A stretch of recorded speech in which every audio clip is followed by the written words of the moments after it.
Chapter 693. Two people were sitting on the ground beside the bonfire. Soren was sitting on the left, and Ildis was sitting on the right. In fact, even now, Ildis still felt like he was in a dream. 2 days ago, he had met a witch who had come with him. She had only given him some pointers and helped him break through the spiritual barrier, successfully lifting him to the higher levels of the weave. Now, he was already a quasi-legendary level spellcaster. With his age, he could reach such a level. It was almost certain that he would enter the legendary realm in the future. According to the agreement at that time, he came here to wait for the witch's arrival. At that time, the witch said that if he was free, he would wait for her nearby. She needed Ildis to do a small favor.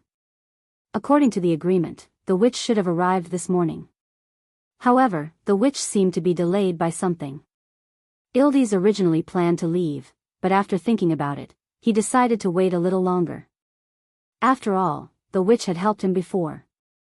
She might be his opportunity. Ildis had a powerful enemy. That enemy was not only a legendary spellcaster, but also a lich. Then, Ildis met Soren. The witch that was supposed to be here did not appear. Instead, a stranger that he had never met before appeared. However, as dramatic as his encounter with the mysterious witch, Ildis actually managed to learn important clues about the legendary Archmage staff that he had been looking for all this while. It was like a dream. As a high-grade spellcaster, Ildis had been stuck at a very important bottleneck. His spirit was not pure enough to break through the higher levels of the weave, so he had never been able to reach the legendary realm. However, just as he was about to give up looking for the goddess of magic, Ildis unexpectedly met a northern witch who was also looking for the goddess of magic. Although the other party did not reveal her identity, Ildis intuitively thought that she was a high-level figure among the northern witches because she just gave him some pointers and helped him break through the bottleneck. Then, what he thought came true. Ildis was preparing to continue looking for the legendary Archmage staff, after breaking through the realm and use its power to help him deal with his enemies. He did not expect to suddenly meet a wizard in the wild. He did not know what went wrong with the other party. She directly invited him to explore the secret treasure that might seal the Archmage staff.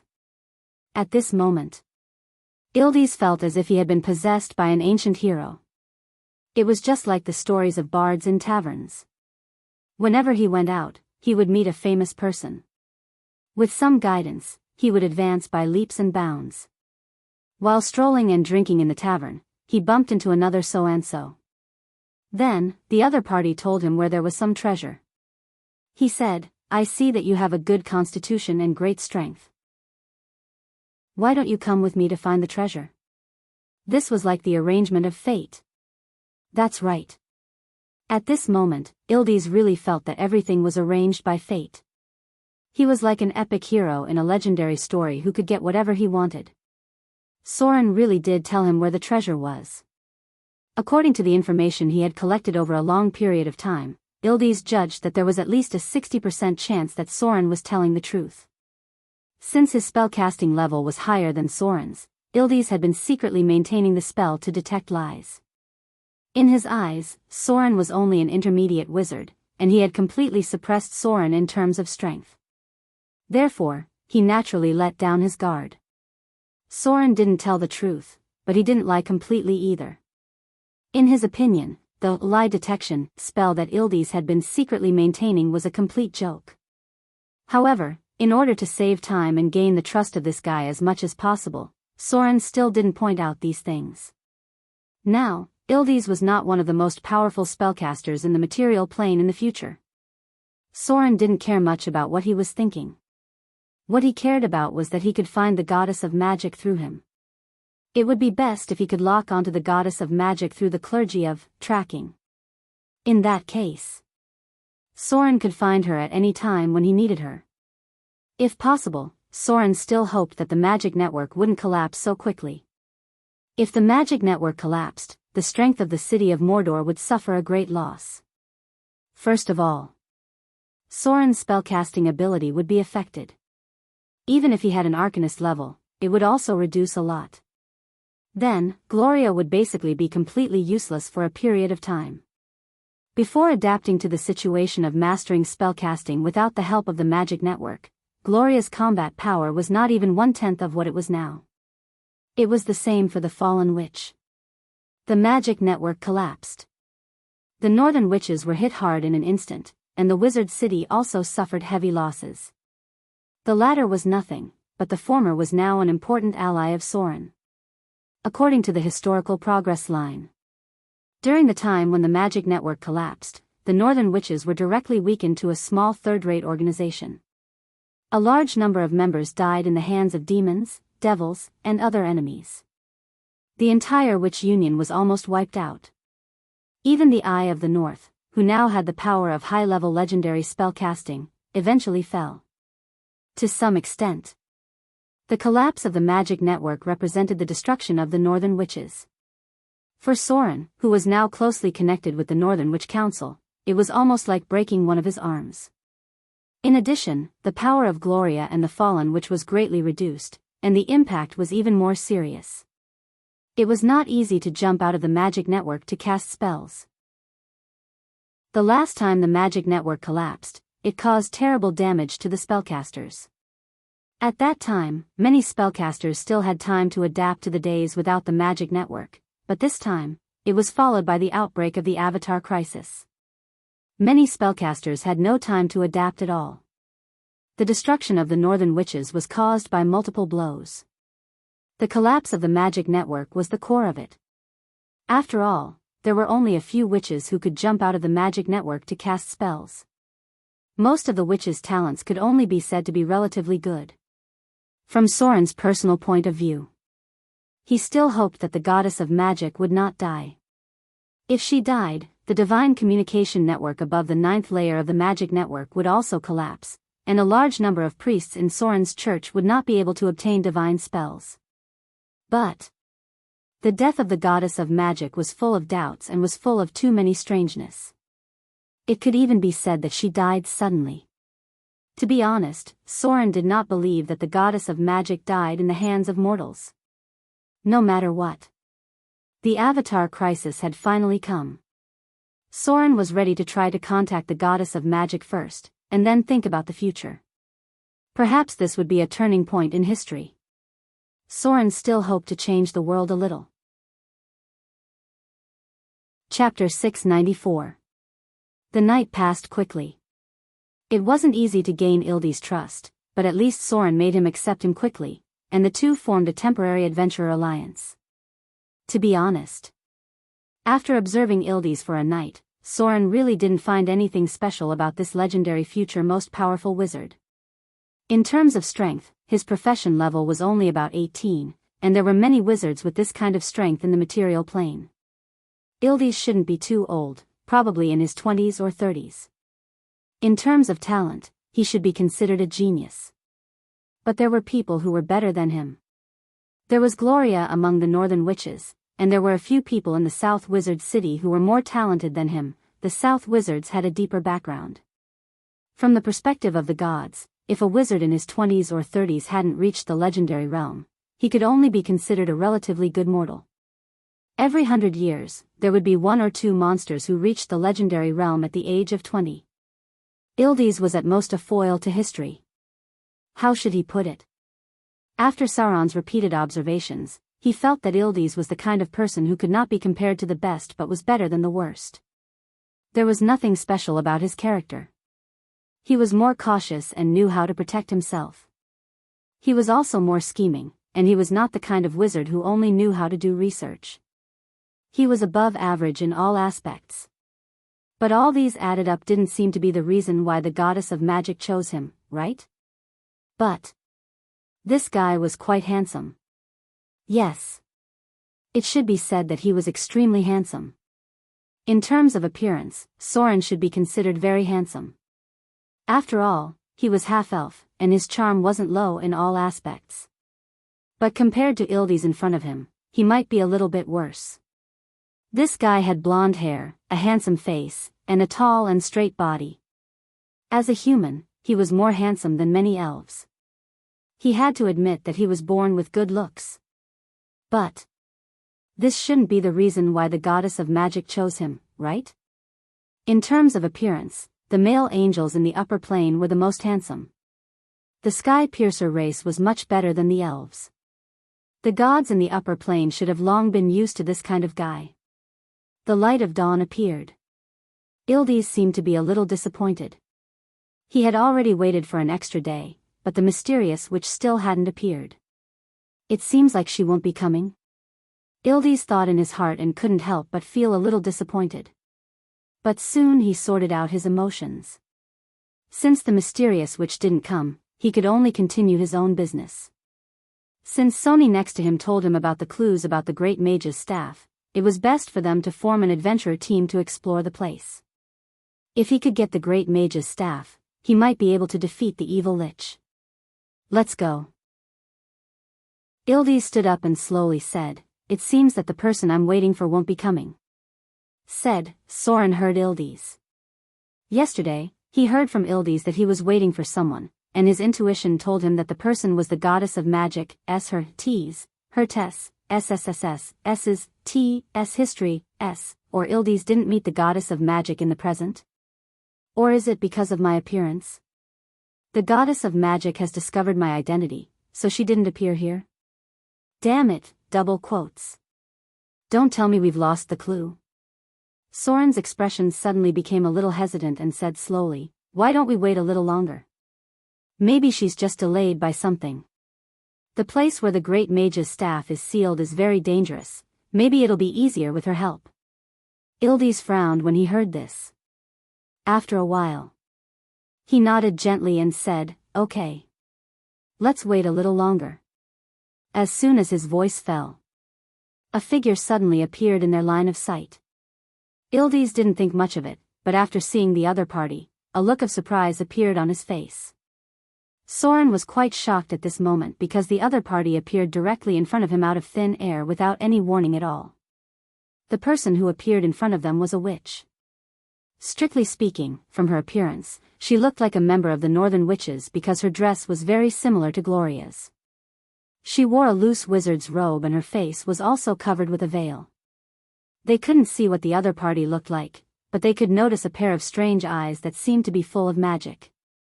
After the mysterious witch appeared, her gaze first fell on Ildes. She smiled and nodded gently, then turned her gaze to Soren next to him. When the witch in front of him saw Soren, there was a trace of surprise and nervousness on her face. She even faintly prepared to fight. It wasn't until Soren put his hand on his chest and slightly bowed to her that the witch in front of him relaxed a little.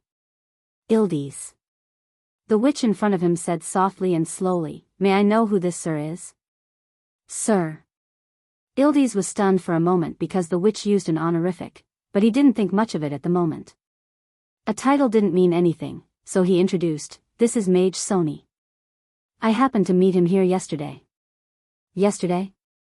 The witch frowned slightly when she heard this, and then nodded gently in acknowledgement. She saw Soren's identity. To be honest, there was no way for the two of them to hide from each other. Soren couldn't hide from the witch in front of him, and the witch in front of him naturally couldn't hide from Soren. No wonder others couldn't find the goddess of magic. She now looked like a member of the Northern Witches. If it wasn't for a god who met her, it was basically difficult for mortals to discover her true identity.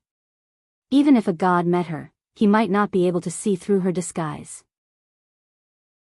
Soren knew too much to be able to determine her identity. If other gods met her and didn't force her to use her divine power, they would only think that she was a legendary witch. What was she going to do?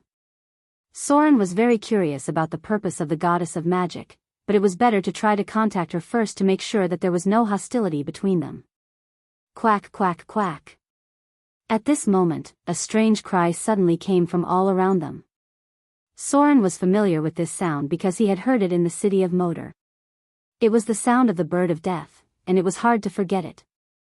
Bird of death. Soren looked up and saw a bird of death. At this moment, the witch in front of him suddenly changed her expression and looked a little nervous. "Let's get out of here first." Bird of death. The eyes and ears of death. Chapter 695. The bird of death would track the traces of death. In short, only a place where a lot of people died would actively attract the bird of death. It was not strange for the bird of death to appear in Mordor City because a terrible disaster caused great casualties. The total number of missing and dead people was probably close to 1,000. This scale was likely to attract the bird of death. If there was a loophole in the plane barrier, it was not strange for the bird of death to appear in Mordor City.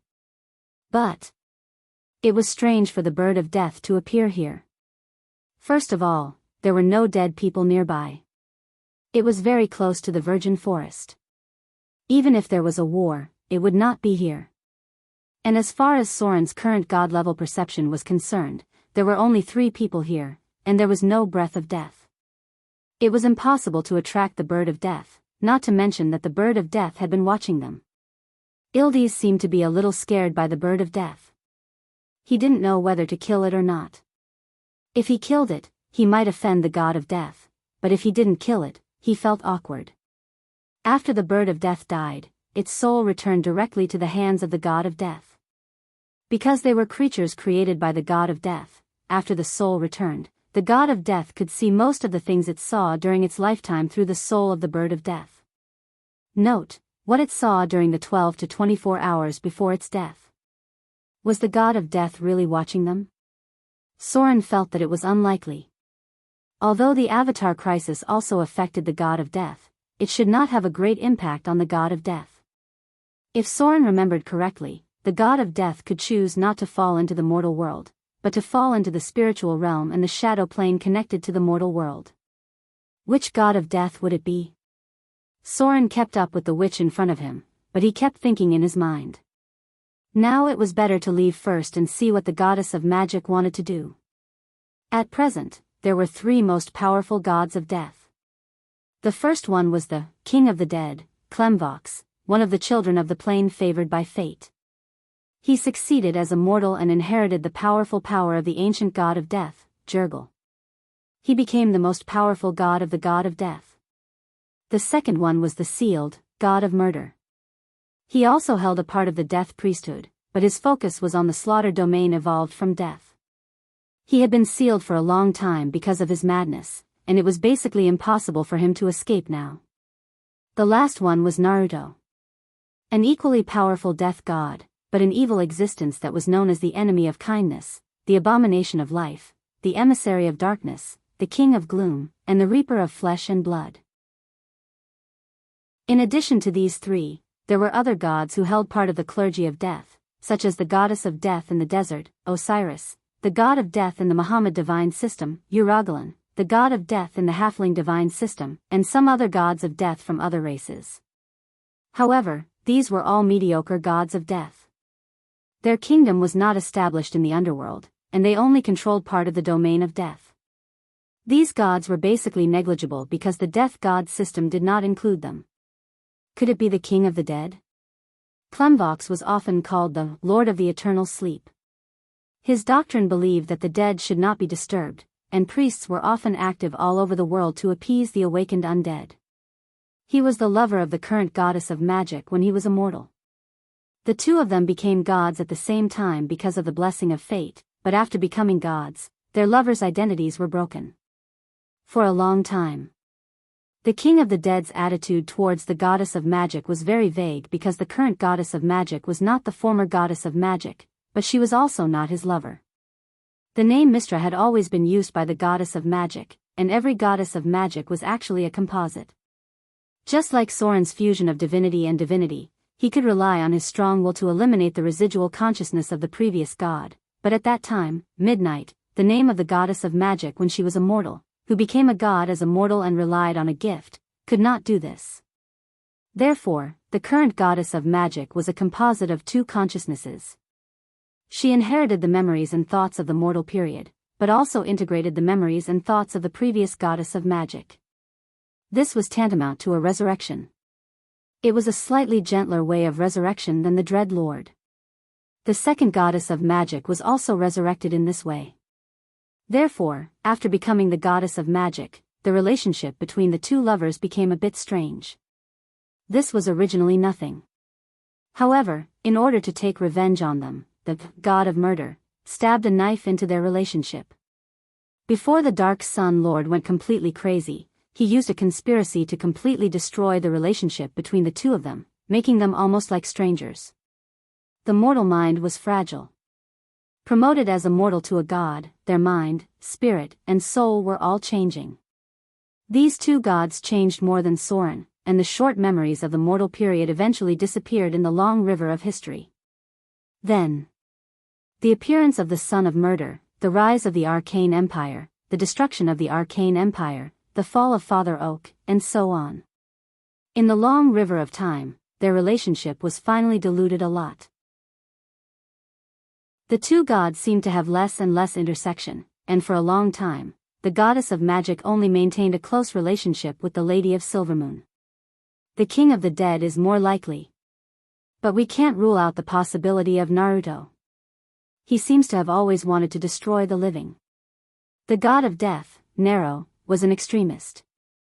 He believed that death was the final destination, so he was often called the life-hater. His relationship with the King of the Dead was very bad, and there were also many internal conflicts within the god of death. Soren wasn't sure what the appearance of the bird of death meant, but he knew that the fall of the goddess of magic was definitely not that simple. Dozens of kilometers away. After making sure that the bird of death didn't follow, the witch in front of him finally stopped. Ildes quickly walked to the side of the witch and said with a bit of flattery, "Your Excellency. Are you done with your business?" The witch slowly shook her head and said lightly, "No. You can call me Midnight. Calling me Your Excellency will cause some trouble." Your Excellency was an honorific. It was usually used to address legendary professions or people of very high status. Midnight? When Soren heard this name, he couldn't help but tremble, and then he became more and more certain of some of his guesses. Midnight was the name of the goddess of magic when she was a mortal, but this name had gradually disappeared in the long river of history. She hadn't used this name for thousands of years, especially after her relationship with the King of the Dead, Clemvox, deteriorated. This name didn't appear in any ancient books related to her. Mortals almost knew nothing about this name. The most important enemy of the goddess of magic was the Lady of Night. Her close alliance with the Lady of Silvermoon was more because they had a common enemy. The Lady of Night secretly created the Shadow Magic Network a long time ago to fight against the Lady of Silvermoon and the Goddess of Magic. The Goddess of Magic regarded the behavior of the Lady of Night as a direct threat to her priesthood, and her close relationship with the Lady of Silvermoon grew day by day. For a long time, the ultimate goal of the Goddess of Magic was to incorporate the Shadow Magic Network of the Lady of Night into her priesthood, even if it meant that she had to sacrifice her last remaining human and good nature and use this to integrate the power of darkness. This was where the change of the Goddess of Magic began. In order to achieve her ultimate goal, she abandoned some things and prepared to integrate the Shadow Magic Network. This change also caused her relationship with the King of the Dead to deteriorate, and finally, they almost became strangers. A somewhat dilapidated town appeared in front of them. It was already late. Ildes suggested that they take a rest here, and Soren didn't have any objections. The witch in front of him also silently nodded. This was a town that had been burned by war. The riot of the lizard men hadn't been resolved yet, and the guards on the outpost were vigilantly watching everyone. There weren't many guests in the inn, and the owner seemed to be in a state of panic when the three wizards appeared. Night fell. A figure appeared in Soren's room. Soren, who was lying on the bed, didn't fall asleep. He slowly opened his eyes, looked at the witch in front of him, got up, and made an inviting gesture to the table next to him. "Are you looking for me?" The witch's expression was cold. During the day, with Ildes beside her, there were many things that couldn't be said, because this mortal didn't know her identity. Soren wouldn't appear for no reason. The goddess of magic also didn't believe that he met her by chance, so at this moment, her expression was cold, and there was even a hint of hostility. Soren met her gaze and said directly, "Yes. I'm looking for you. And I hope to provide you with some help." "Help?" The goddess of magic was a little stunned when she heard this, and then her expression softened a little. She sat at the table next to him and said slowly, "What help?" A divine radiance appeared. The goddess of magic looked at Soren in front of her and said slowly, Soren. The god of half-elves and rogues. A human outside of fate. Ascending from a mortal to a deity in just 2 years' time. Some time ago, you killed the king of beasts and inherited his, tracking, divinity. It's not surprising that you can find me, but I'm curious why you want to help me. Soren looked a little surprised and said, You know me? As a thoroughly new god, he was a little surprised by the goddess of magic's understanding of him. Of course. A playful smile appeared at the corner of the goddess of magic's mouth, and she said slowly, You don't seem to understand the world of gods. That's right. Your ascension happened just before the upheaval. You haven't entered the kingdom of gods. The gods have been watching you silently. At the moment you lifted up the throne, they were already watching you. To be honest, your existence makes many gods feel threatened. Because they think that you are growing too fast. You're lucky. The arrival of this catastrophe has left them with no energy to care about you for the time being. Otherwise, as a new god, you might need to learn to adapt to some rules. Soren was silent. After a while, he looked up at the goddess of magic in front of him, smiled, and said slowly, Okay. I'm done talking about my business. Maybe we should talk about your business next. For a long time, the goddess of magic always seems to be unable to escape a fate. Maybe you've already felt it. Am I right? Hearing Soren's words, the goddess of magic's face changed instantly. For a moment, the atmosphere in the whole room became solemn, as if there was an irresistible huge magic that isolated everything from the material plane. The first goddess of magic, dead. The second goddess of magic, dead. The third goddess of magic, about to die. This was their fate. It seemed that every goddess of magic could not escape death in the end.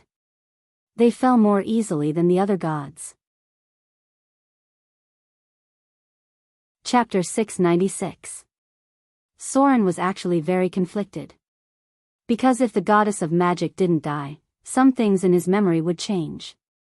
In other words, Soren lost part of his ability to foresee the future, and it might not be as easy to grasp the future as it was now. If the goddess of magic didn't die, some of the events in Soren's memory might not happen, and the butterfly effect would affect the entire Avatar crisis. Even he didn't know what the future would be like. This was tantamount to letting Soren lose a powerful cheat. But if the goddess of magic died, the price would be too heavy. When the goddess of magic died, the material plane really collapsed. It was not an exaggeration to say that corpses were everywhere. The entire material plane lost 90% of its population by the end of the Avatar crisis, and at least hundreds of millions of people should have died. The devils of the Bhator Inferno, the demons of the Abyss, the demons of the Shuraba and the Scorching Inferno, the Avatar crisis had riddled the whole world with holes from the beginning. Many powerful spellcasters had died in the hands of the enemy before they had time to adapt to the world without the magic net. In the end, even the gods were not spared from the accumulated contradictions and hatred. And the huge number of souls plundered by the devils and demons in this catastrophe had a profound impact on the future. In short, if the goddess of magic didn't die, the disaster of the Avatar crisis would be reduced, but the future would change. Soren would lose the ability to foresee the future. The goddess of magic fell, and the Avatar crisis broke out as normal. The material plane was instantly riddled with holes, and Soren was powerless to reverse the situation. He could only hold on until the end of the Avatar crisis, but he had the advantage of foresight. This was a question of whether to change history or not. If Soren succeeded in saving the goddess of magic, although he lost the ability to foresee the future, he would have a close ally with a greater divine power. One of the most powerful gods in the multiverse, the goddess of magic, would be on the same side as him. It was late at night. From outside the town, there was a barking sound from time to time. Although the soldiers of the patrol were very tired, they were still vigilant. The situation of the human race had become more and more difficult. It was not only the human race, but many other races were also in a difficult situation. It was said that some dwarven cities had been completely sealed off. Other than the necessary trade, no one was allowed to enter. War had destroyed everything. Wise lords would be loved by the people, while incompetent nobles could face riots from the civilians at any time. The goddess of magic stayed in Soren's room for a long time. It wasn't until dawn that she finally came out of Soren's room. She seemed to be quite relaxed. It seemed like she had a pleasant conversation with Soren. After sending off the goddess of magic, Soren's expression was rather solemn. To be honest, the goddess of magic was surprisingly easy to get along with. She wasn't pedantic like the gods of the good alignment, and communicating with her could cut straight to the point of interests. Perhaps it was to fuse with the shadow weave. The goddess of magic's alignment had changed to neutral, and the conflict with Soren's alignment had become much smaller. To be honest, Soren didn't have much confidence in saving the goddess of magic, but he felt that he had to give it a try. Even if the future might be changed because of this, he would lose some of his advantages of foresight. Even if the goddess of magic fell a little later, it would allow the spellcasters to resist the first wave of the Avatar crisis, which was a blessing for the entire material plane. The weave limited the power of mortals, but it also helped the mediocre to master the power. It was really difficult to explain the good and bad of the weave in a few words. At least as long as the weave still existed, Soren could use it to give his believers divine spells, which greatly reduced the burden of the divine mode. If the weave completely collapsed, Soren would have to give up about half of the priests, because just giving out divine spells every day consumed most of his energy. The weave could really be understood as a super network in the interstellar era. As long as it existed, the gods could use its power to complete the distribution of divine spells. Ildes got up very early. Early in the morning, he went down to instruct the owner of the inn to prepare an exquisite breakfast, and then personally delivered it to the door of the goddess of magic. He was familiar with this kind of courtship. Although he was the only mortal in the group and neither knew the identity of Soren nor the identity of the goddess of magic, at least he knew that Midnight was a powerful witch, and a little guidance could help him improve his strength. When Soren came downstairs, he saw him surrounding the goddess of magic and asking about her well-being. To be honest, this guy should be quite good at dealing with women. Looking at his posture, it was absolutely impossible for him to do it if he wasn't a veteran in the field of love. Unfortunately, the goddess of magic was more concerned about her own fate now, and the gods didn't like the things of the mortal world, so his meticulous care and flattery didn't seem to be very effective. Mage Sony. Ildes obviously restrained himself a little after seeing him come down, but his eyes were still very eager when he looked at the goddess of magic. Just a few casual words from the other party made him feel that his understanding of the weave was more thorough, and there were faint signs of touching the depths of the weave. It had to be said that the legendary witch had a deep understanding of the structure of the weave. If she hadn't said some things, Ildes felt that it would have taken him more than 10 years to figure it out. He walked to Soren's side and seemed a little embarrassed. The Midnight Lady has a very important thing to do. I think maybe we should put the matter of looking for the mage's staff aside first. After helping the Midnight Lady with her important matter, how about we go to that place? Ildes' attitude was very sincere. It was as if the Midnight Lady's matter was more important, and their matter could be put aside first. Even if it was a legendary artifact like the mage's staff, in order to help the Midnight Lady solve her problem, they could temporarily put it aside. To be honest, this guy's acting was really good. If it wasn't for the fact that the goddess of magic had come to visit him last night, he would have gained a lot of favorability from what he had just said. After all, the goddess was also a woman. This guy expressed such an attitude, whether it was true or not, it was easy to get a lot of bonus points. Soren nodded silently. This was originally part of the plan, but in front of Ildes, he still needed to pretend that he didn't know anything about the goddess of magic. Even when the two met, they just nodded slightly as a greeting. Thank you very much. Ildes' attitude was very good. After getting Soren's permission, he immediately walked to the Midnight Lady next to him. In the morning, the group moved towards the forest in the south. The goddess of magic's destination was actually the legendary Misty Forest. Soren had been here several times, but he didn't know why the goddess of magic was here. Let's go to the temple of the Oak Father first. As if sensing the confusion of the two people next to her, the Midnight Lady whispered, "There's something very important to me there. I have to take it out first." The Oak Father? Soren was fine when he heard the name, but Ildis was a little puzzled. After all, he was still too young. As an ordinary person, Ildis might be unfamiliar with the name of the Oak Father because this god with great divine power had fallen a long time ago. Soren, however, remembered this god. He even remembered his name, Savior, Sylvanus. The Oak Father, Sylvanus, great divine power. One of the ancient gods of nature, one of the most powerful gods in the multiverse. He was respectfully called the Oak Father, Forest Father, Tree Father, Nature Father, and so on. This was a mighty deity. And also a benevolent elder. In this world where gods coexisted, there weren't many gods that could receive such high praise from Soren. The Oak Father should be one of the few. His body was a giant tree. Sylvanus was a wise god like a loving father. For a long time, he had been working to maintain the balance of nature. Although people loved Mother Earth more and her relatively gentle teachings, the Oak Father's huge influence had always shrouded every place in the material plane. Such a powerful god shouldn't have fallen under normal circumstances. There were many mysteries about the fall of the Oak Father. Perhaps even the gods didn't know much about it. But one thing was for sure, the Oak Father did fall in order to save the world. This disaster was related to the fall of the Arcane Empire. The powerful Arcane Empire finally met its destruction. The gods were active in this terrible disaster.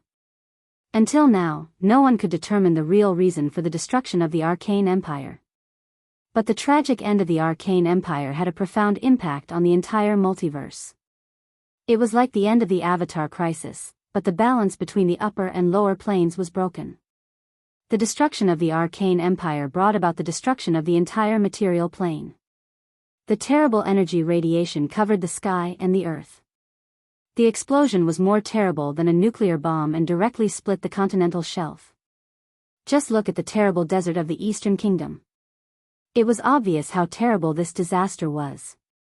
In fact, at the same time when the Arcane Empire was destroyed, the end of the world had come. Nature was gradually dying. The entire material plane was becoming desertified at an alarming speed. The terrible energy radiation had eroded everything. Not only did it cause the death of a large number of races, but even the plants in nature were not spared. The end was coming. Even the gods couldn't stop all this because the entire plane had been eroded. The material plane could completely die at any time, leaving no trace of life. At this time, the Oak Father stood up and left only one sentence: "Balance is my mission." Then he turned into a huge tree of life. At that time, the desertification had already covered the center of the material plane, which was now the Eastern Kingdom. 2/3 of the land of the Eastern Kingdom had been completely desertified. There was no trace of life. The Oak Father turned into a giant tree, and at this moment, he assimilated with the whole of nature. He abandoned his body and power as a god and decided to stop this disaster in a more tragic way. Father of the oak tree had fallen. But nature survived. The terrible disaster of the Arcane Empire's destruction only turned 2/3 of the land of the Eastern Kingdom into desertification. There was still a lot of land in the material plane that was suitable for life. It was also from that time that the Droll sect split. The figures of the tree shepherds had been active in the desert for thousands of years. They worked hard to build oases one after another. In order to show their respect for the tree shepherds, the people in the desert would even kiss the land they walked on. Because of this, the tree shepherds fell into a deep sleep that lasted for dozens of centuries. It was almost impossible to see traces of their activities. These tree shepherds were Droll followers that once served the Oak Father. They had been fulfilling the last mission of the Oak Father, which was to balance and restore the whole of nature. This mission had nothing to do with any race. Whether it was humans, elves, or dwarves, as long as anyone affected this mission, they would be the enemy of the Droll. Their biggest wish was to transform the huge desert that occupied 2/3 of the land of the Eastern Kingdom into an oasis. They thought that if they could restore the vitality of the land, they could revive the oak father. Unfortunately, for thousands of years, they had only achieved less than 1% of their goal. As time passed, the father of the oak tree was gradually forgotten by the world. However, there were still some creatures that maintained their faith in the father of the oak tree. Many druids believed that the father of the oak tree was not completely dead and hoped to revive him through some means. Was the oak father dead or not? Soren didn't know, but he knew that the remaining temples that served the oak father were in the deepest part of the forest. There was still a powerful divine power shrouding them. Perhaps this ancient deity still existed in another form. Chapter 697. Father of the Oak, Sylvanus. He was the only god that didn't have a clear alignment, and he was also the most extreme proponent of natural balance. Therefore, even though he stopped the disaster brought about by the Arcane Empire's destruction, many races didn't know much about his deeds. Because his past actions were too extreme, it was too easy to cause conflict between civilizations and races. Father of the Oak only cared about the entire natural world, and any race was the same to him. His followers could be from good to evil, as long as they leaned towards the neutral alignment, there wouldn't be a problem. Father of the Oak's perspective on things was different from everyone else, and most of the gods had a huge conflict with him in terms of values. For now, Father Oak's remaining influence was limited to druids, treants, and dryads. Even before he had fallen, Father Oak had great divine power and his church's influence spread to every corner of the material plane. However, he still did not gain much recognition from the civilizations of many races even though he had great divine power and his church's influence spread to every corner of the material plane. Because no matter if it was humans, elves, dwarves, orcs, or other races, they couldn't avoid destroying nature while developing their own civilization. The only thing that could be spread within the civilization was the relatively gentle teachings of Mother Earth, and the agricultural development she represented. Therefore, even though Father of the Oak saved the world, he was gradually forgotten by the world. Perhaps to Father of the Oak, he didn't need the gratitude of the world. Maintaining the balance of the natural world was his mission, and sacrificing himself to protect nature was just to complete his own mission. To be honest, Soren's way of doing things and his worldview conflicted greatly with Father of the Oak. But this didn't affect his respect for Father of the Oak. Father of the Oak was really a great elder, and in the long years, he was the one who cleaned up the mess left behind by the battles of the gods. The material plane had experienced countless disasters, and there were a few disasters that weren't inferior to a large-scale nuclear explosion, but Father of the Oak saved them all in the end. Humans were a race that loved to seek death. From the Nesser era to the Thorium era to the Arcane Empire, and if the Psychics Empire and another special civilization were added, then the material plane would have experienced even more large-scale natural disasters. The Father of the Oak and the tree shepherds in his church had been tirelessly restoring the natural environment. As long as it didn't destroy the balance of nature, Father Oak wouldn't easily show his anger. But if he was really angry, it would be a terrifying thing. Because he was one of the few ancient deities who had a part-time job as a barbarian. Father Oak rarely participated in battles, but there was no doubt that his battle prowess was at the forefront of the multiverse. He was also one of the few greater gods who had the ability to end a plane, but he probably wouldn't do that. Fog Forest. Soren looked at everything in front of him in confusion. The path that the goddess of magic showed him was one that he had never seen before. Because it was shrouded in fog all year round and the interior of the forest was like a maze, adventurers had not been able to fully explore this huge primeval forest during and after the outbreak of the Avatar crisis. There were many ancient lifeforms here, and they relied on the natural environment of the misty forest to avoid the harassment of other races. There was a strange arch of trees in front of them. At this moment, they had gone deep into the misty forest. In this huge forest with an area of more than 10,000 square kilometers, there were many secret realms left from ancient times. People called them Nature's Gate, but in fact, they were all remnants of half-planes. This is it. The Midnight Lady stopped, stretched out her white finger and gently tapped on the tree arch in front of her. Then the fog in front of them dispersed, and a quiet road appeared around them. The trees around them swayed slightly as if they were alive, which made them feel a little uneasy. Many of the trees here are dead. Ildiz's expression was full of amazement. As a wizard who had not yet reached the realm of legends, everything in front of him was very strange to him. Under normal circumstances, he would never want to go deep into the misty forest.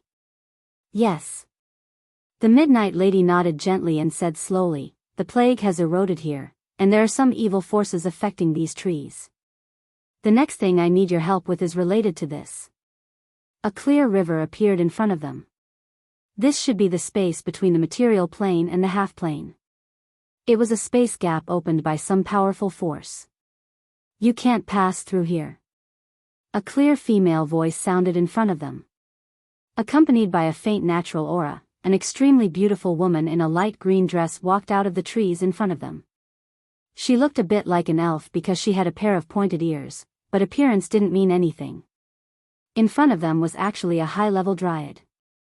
Even Soren also saw the brilliance of divinity on her body. The dryad walked up to them with light steps, and Ildiz's expression seemed to be a little stunned. In terms of beauty, the dryad should be at the top of the material plane.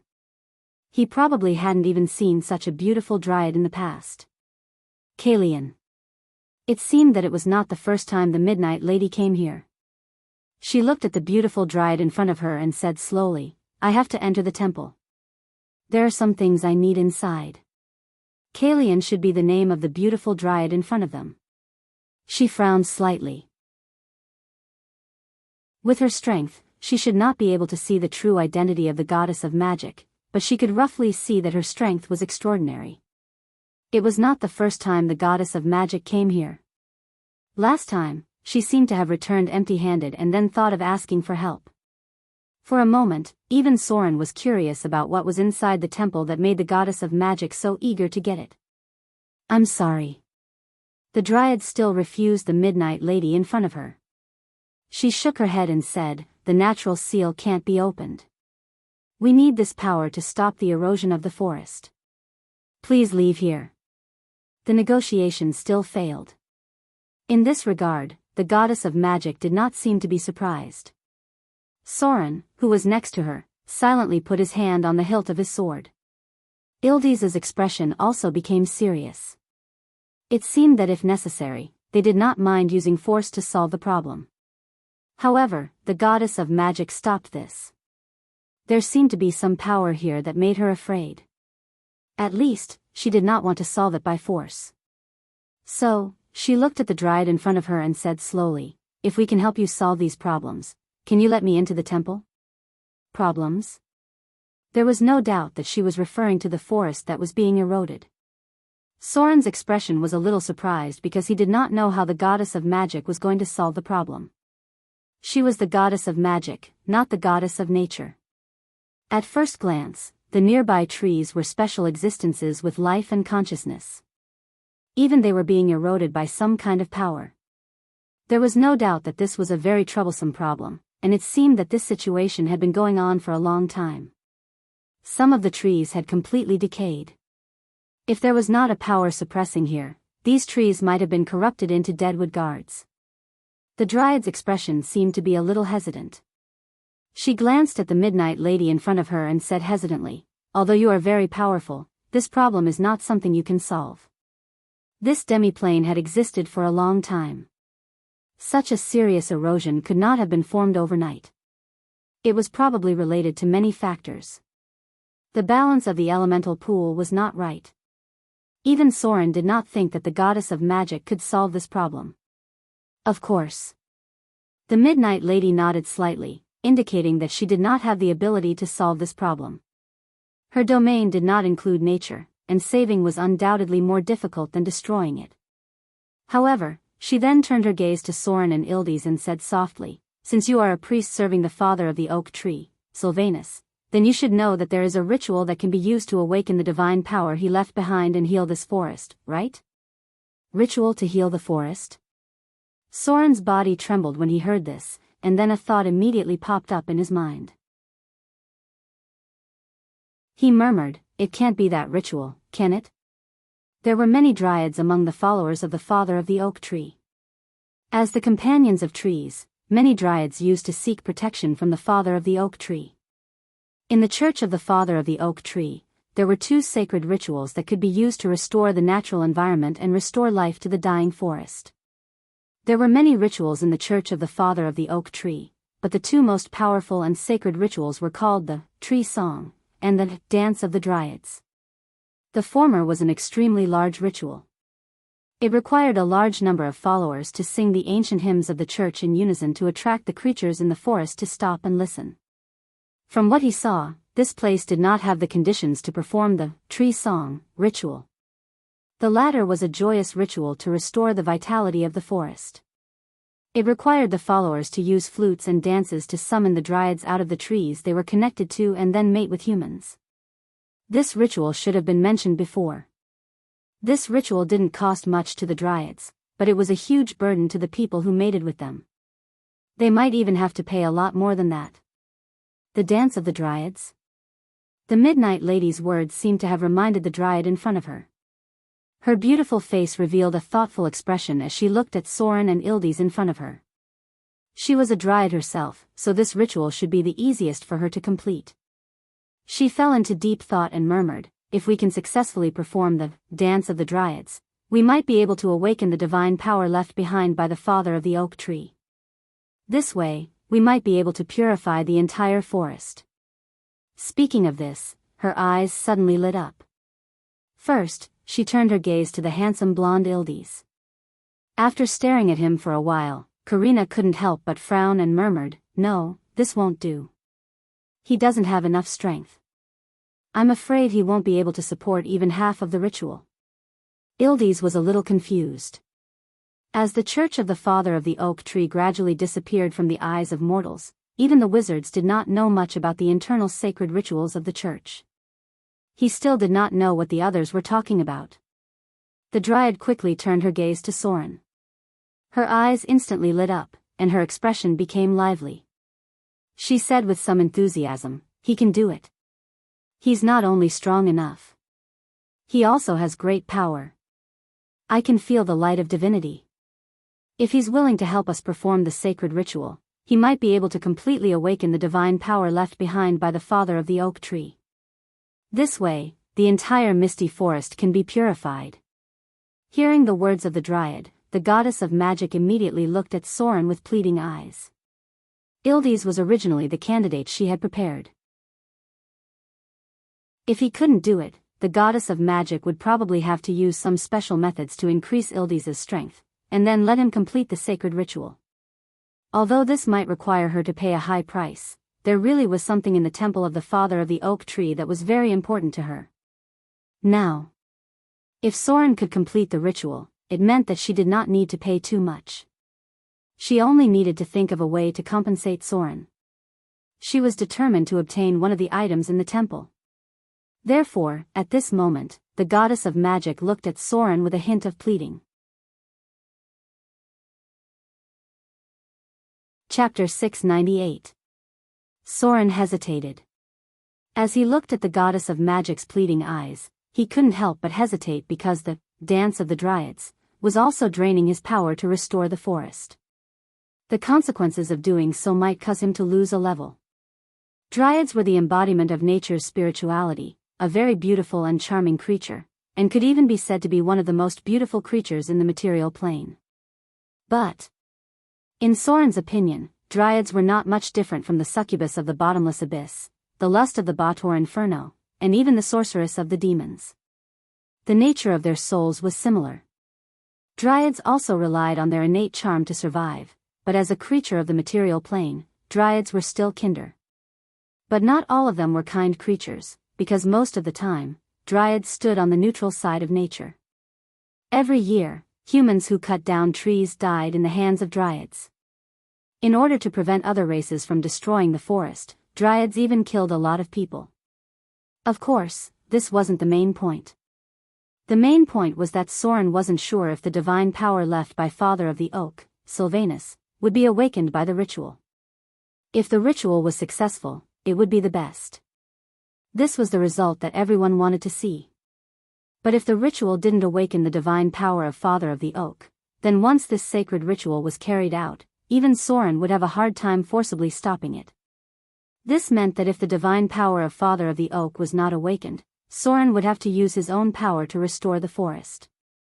If it was a normal person, they would probably be drained dry.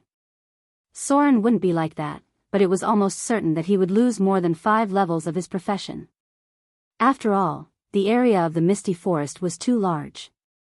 Even if all aspects were achieved, if the divine power left by Father of the Oak wasn't enough, Soren might still lose a level.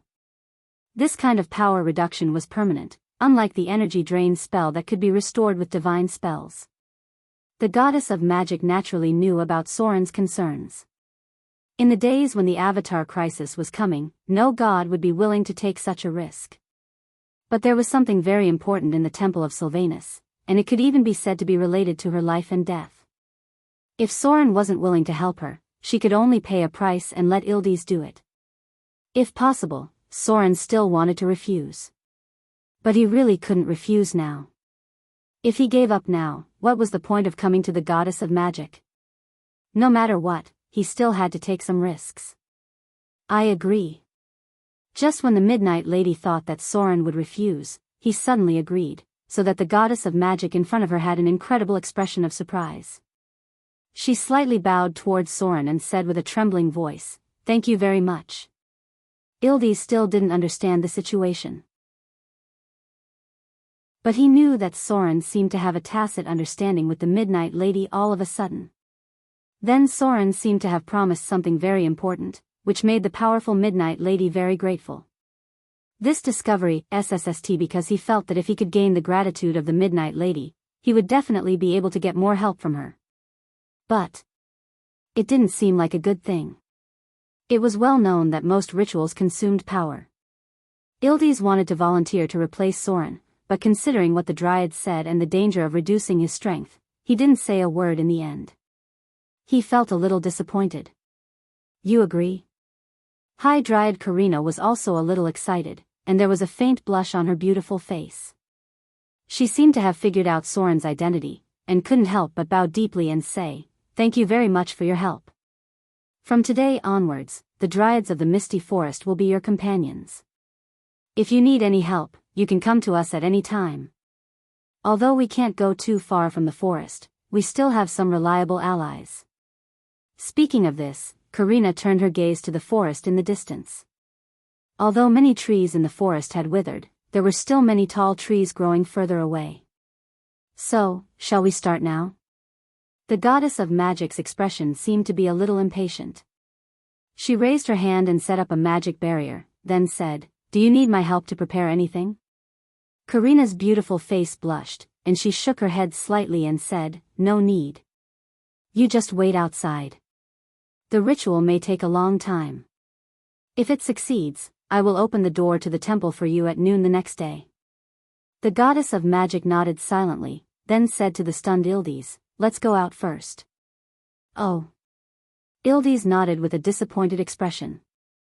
At this time, it was already afternoon. After the Midnight Lady and Ildis left, the High Dryad Karina immediately activated a defensive barrier. The sacred ceremony could not be disturbed by the outside world. She uttered a strange tree language from her mouth. Then, the surrounding plants began to grow crazily. The forest in the distance suddenly became restless. Then, the ground began to tremble slightly. One after another, tall ancient trees rose from the ground and blocked the surrounding space with heavy steps. They were like the outermost protective umbrella, preventing others from approaching. Language of nature. An emerald green light emerged in front of Soren. Slender and soft vines appeared and intertwined at an amazing speed. Then they formed a special altar that was not very big, but more than 15 meters in diameter. With the abundant vitality shrouding the surroundings, the nearby vegetation grew at an amazing speed. In the blink of an eye, it was as if it had entered the spring where flowers and plants were everywhere. "Your Excellency." Karina held Soren's hand with a blush on her face, and then led him to the center of the altar. At this time, she had already called Soren, "Your Excellency." After coming to the altar, the beautiful High Dryad in front of him slowly said, It's not easy to awaken the divine power left by the father of the oak. The misty forest is still too big. If you want to completely solve all of this, it may take a long time. If Your Excellency really can't hold on until the end, I still hope Your Excellency can hold on as long as possible. Hold on as long as possible. Soren's expression was a little strange at this moment. He nodded silently and said, I should be able to hold on. But, will the ritual be completed by the two of us? Can you hold on? Karina's beautiful face blushed when she heard this. She took a few steps back and shook her head gently. Of course, I can't do it alone. Although the pure power is very important for this sacred ritual, we still need the help of others to purify this forest. Sisters. There are no outsiders. You can come out now. As soon as Karina's voice fell, she saw that the surrounding trees were full of vitality. Then, beautiful women in colorful dresses came out from the nearby trees. They all looked at Soren with curious eyes. This was the deepest part of the misty forest. Even adventurers would have a hard time reaching here. It could be said that many of the dryads were seeing humans for the first time. It was just like many humans had never seen a dryad in their lives and only heard about them in stories in taverns. Let's begin. Karina coughed softly. Her expression seemed a little unnatural, but she still forced herself to say, this ritual is very important. You should all know how to do it, right? The beautiful dryads who were a little playful at the beginning suddenly quieted down. They gathered around the altar one by one. Soren sat cross-legged in the center of the altar. He glanced at the number of dryads. Including Karina, there were a total of 36 of them. All of them were powerful high-level dryads. These dryads who had an innate charm of more than 20 points had a very high HP growth rate. They could live as long as the trees they parasitized had a lifespan. Looking at the trees in this forest, almost all of them had grown for hundreds of years. A strange chant echoed in the forest. The 36 beautiful dryads circled around the altar and began to chant some kind of ancient song in a way similar to a prayer. Accompanied by a beautiful melody, flowers bloomed on the nearby grass. In an instant, it was as if they had entered a sea of flowers. The beautiful dryads stood up one by one. Karina, who was the leader, began to lead the dance. They danced around Soren. Their slender waists that were full of flexibility danced and spun. Accompanied by a beautiful floral dress that was completely woven from plants, it was as if there were 36 flowers blooming around him. The crisp sound of birds chirping could be heard. Some birds with colorful feathers were flying around, making a pleasant sound as if they were the accompaniment to all of this. The clear sound of flowing water could be heard. In the clear river near the forest, beautiful girls with long hair that was as elegant as water plants slowly walked out of the river. They were holding colorful conches. Some of them were floating in the water while some were lazily lying on the rocks by the river. They gently played a beautiful melody. These were the dryads, the embodiment of the spirituality of the river and lake. Flowers bloomed everywhere. Accompanied by the dance of the dryads, some incomparably petite and beautiful figures began to appear. They looked as if they were translucent and had a pair of delicate wings.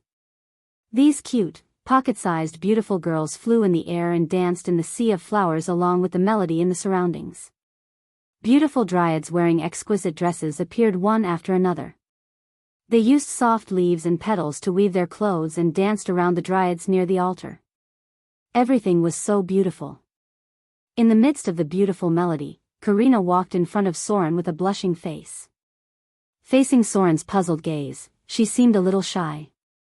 But in the end, her fingers trembled slightly as she took off her light purple dress. In an instant, her beautiful body that represented the spirituality of nature was displayed in front of everyone. Shy. The flower fairies dancing around the altar immediately began to sway as if they were drunk. These cute and delicate little fellows blushed and used their small hands to cover their large eyes. However, they still carefully opened their eyes by a sliver. Pairs of watery eyes widened as they stared at the altar, as if they were filled with curiosity about what was about to happen. At the same time, near the river, the lazy aquatic spirits also let out joyful and teasing chuckles. Then, the style of the melody that was originally filled with the fresh breath of nature changed drastically. It was as if there was an additional lustful and decadent feeling in the melody. The next part of the ritual was the most important part. Whether or not Soren could completely purify the evil energy in the forest would depend on whether or not he could last until the end of the ritual. Chapter 699. Outside the forest gate. The Midnight Lady had a rare look of nervousness on her face. She had been concentrating on sensing the changes inside. Ildes, on the other hand, looked a little disappointed. He tried to talk to the Midnight Lady next to him to ask what was going on, but it seemed that the Midnight Lady wasn't interested in talking. She just responded to his question with a slight For some reason, Ildes felt like he had missed out on something very important. This strong sense of disappointment made him feel depressed. About half an hour later, a strange energy began to emerge. As the goddess of magic, the Midnight Lady had an astonishing perception of all energy changes. Therefore, when she realized that the ritual had successfully begun, she couldn't help but reveal a trace of relief on her face. The next thing to do was to awaken the divine power that the Father of the Oak left in this forest. As long as the divine power of the Father of the Oak could be awakened, the cost of the ritual would be reduced by a lot. On the other side, Soren himself had also entered a strange state. Kalina's slender white legs were wrapped around his waist. At the same time, she kept a very rhythmic twisting rhythm with the dance around her. Both of them were now joined together. However, the whole process wasn't just for pleasure. In Soren's view, the whole ritual was more like the Taoist yin-yang dual cultivation in his previous life. It was an incredible natural evolution. Soren represented the yang side, and the dryads represented the yin side. At this moment, Soren's body and spirit had separated into two sides. One side maintained control of his body and tried to last as long as possible in this sacred ritual. The other side had turned into a spiritual body and stood on top of the altar. His god-level senses allowed him to clearly feel an abundant life force gushing out from him and Kalina's body. It was transmitted to the nearby forest through the altar below. Soren's slaughter EXP was gradually decreasing. Kalina's power was also gradually weakening. This ritual required a lot of energy from both sides. However, due to the Dryad's special life forms, they could recover from the forest through other methods. They only lost power in the process, but the result was that they gained a lot of benefits. Fortunately, there was another huge divine power in this forest. It was the divine power left behind by Father Oak. Only by activating this power to replace the consumption of the sacred ritual could Soren avoid the fate of lowering his profession level. The slaughter EXP was quickly draining away, and it was not easy to awaken the divine power of the Father of Oak. Soren would probably need to endure the first half of the ritual before the Dryads could awaken the power slumbering in the forest. Half an hour passed in the blink of an eye. The tired Karina loosened her legs that were tightly wrapped around Soren's waist. She was a little tired and satisfied as she lay down to rest, but soon another beautiful Dryad with fiery red hair came over. The beautiful Dryad's face was flushed red, but she quickly took over Karina's position. At the same time, as the two of them merged completely, a rich aura of life once again appeared on the altar. I've used up all my slaughter EXP. Soren's spiritual consciousness stood about 20 meters above the altar. His spirit still maintained control of his body, but his perception of the outside world was focused on the changes in the forest. The aura of nature. The aura of life. An unimaginable mystical domain. Soren, who had used up all his slaughter EXP, began to consume his divine power. If possible, he still did not want to lower his class level, so he could only use his divine power to hold on for a while. Fortunately, the divine power left behind by Father Oak had changed due to the ritual, and this enormous power was slowly awakening. Another hour passed in the blink of an eye. When the fifth beautiful Dryad took over the position of the previous one, Soren's accumulated divine power was finally used up in the ritual. At this moment, the power of Father Oak had appeared. It was a divine power filled with the aura of nature. It had been awakened by the ritual, but because Father Oak had fallen, it could not completely replace Soren's consumption. It was accelerating the healing of the entire forest, but in order to maintain the state of activating it, Soren must continue to support the ritual. Soren was on the verge of losing a level.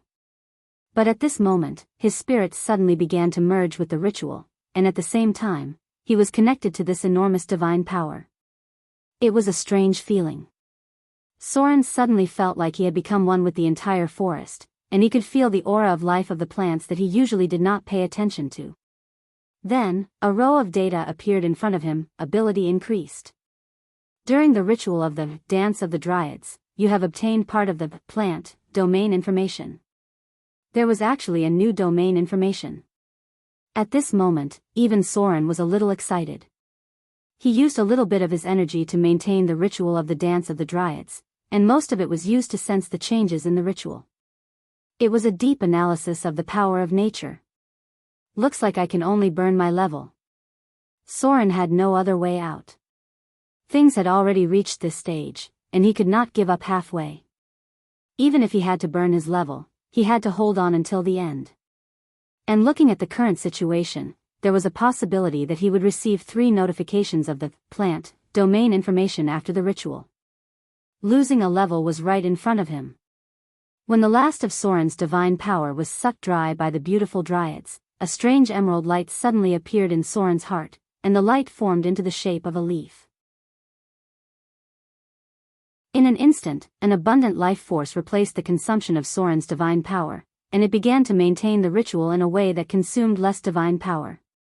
The beautiful dryads suddenly became intoxicated. They gathered around Soren as if they could not wait any longer. Even Karina, who had not fully recovered from her exhaustion, was eager to try. It seemed like she could not wait to absorb the purest life force from Soren's body. The beautiful dryads were thirsting for it. They felt that there was a force in Soren's body that was extremely important to them. It could even be said that it was a force that could change them qualitatively. This is... Soren's expression was also quite shocked. He could not help but mutter to himself, the leaf of life? So its power was not completely digested by me. The leaf of life from the Droll Church. Soren had once used it to improve his vitality. It seemed like its power was not limited to just that. The process of the ritual seemed to be speeding up. The beautiful dryads were eager for the power of the leaf of life, which also replaced the consumption of Soren's divine power and was maintaining the operation of the whole ritual. Another 3 hours passed. After a short discussion, the beautiful dryads quickly took turns and took a portion of the leaf of life's power in a relatively equal manner.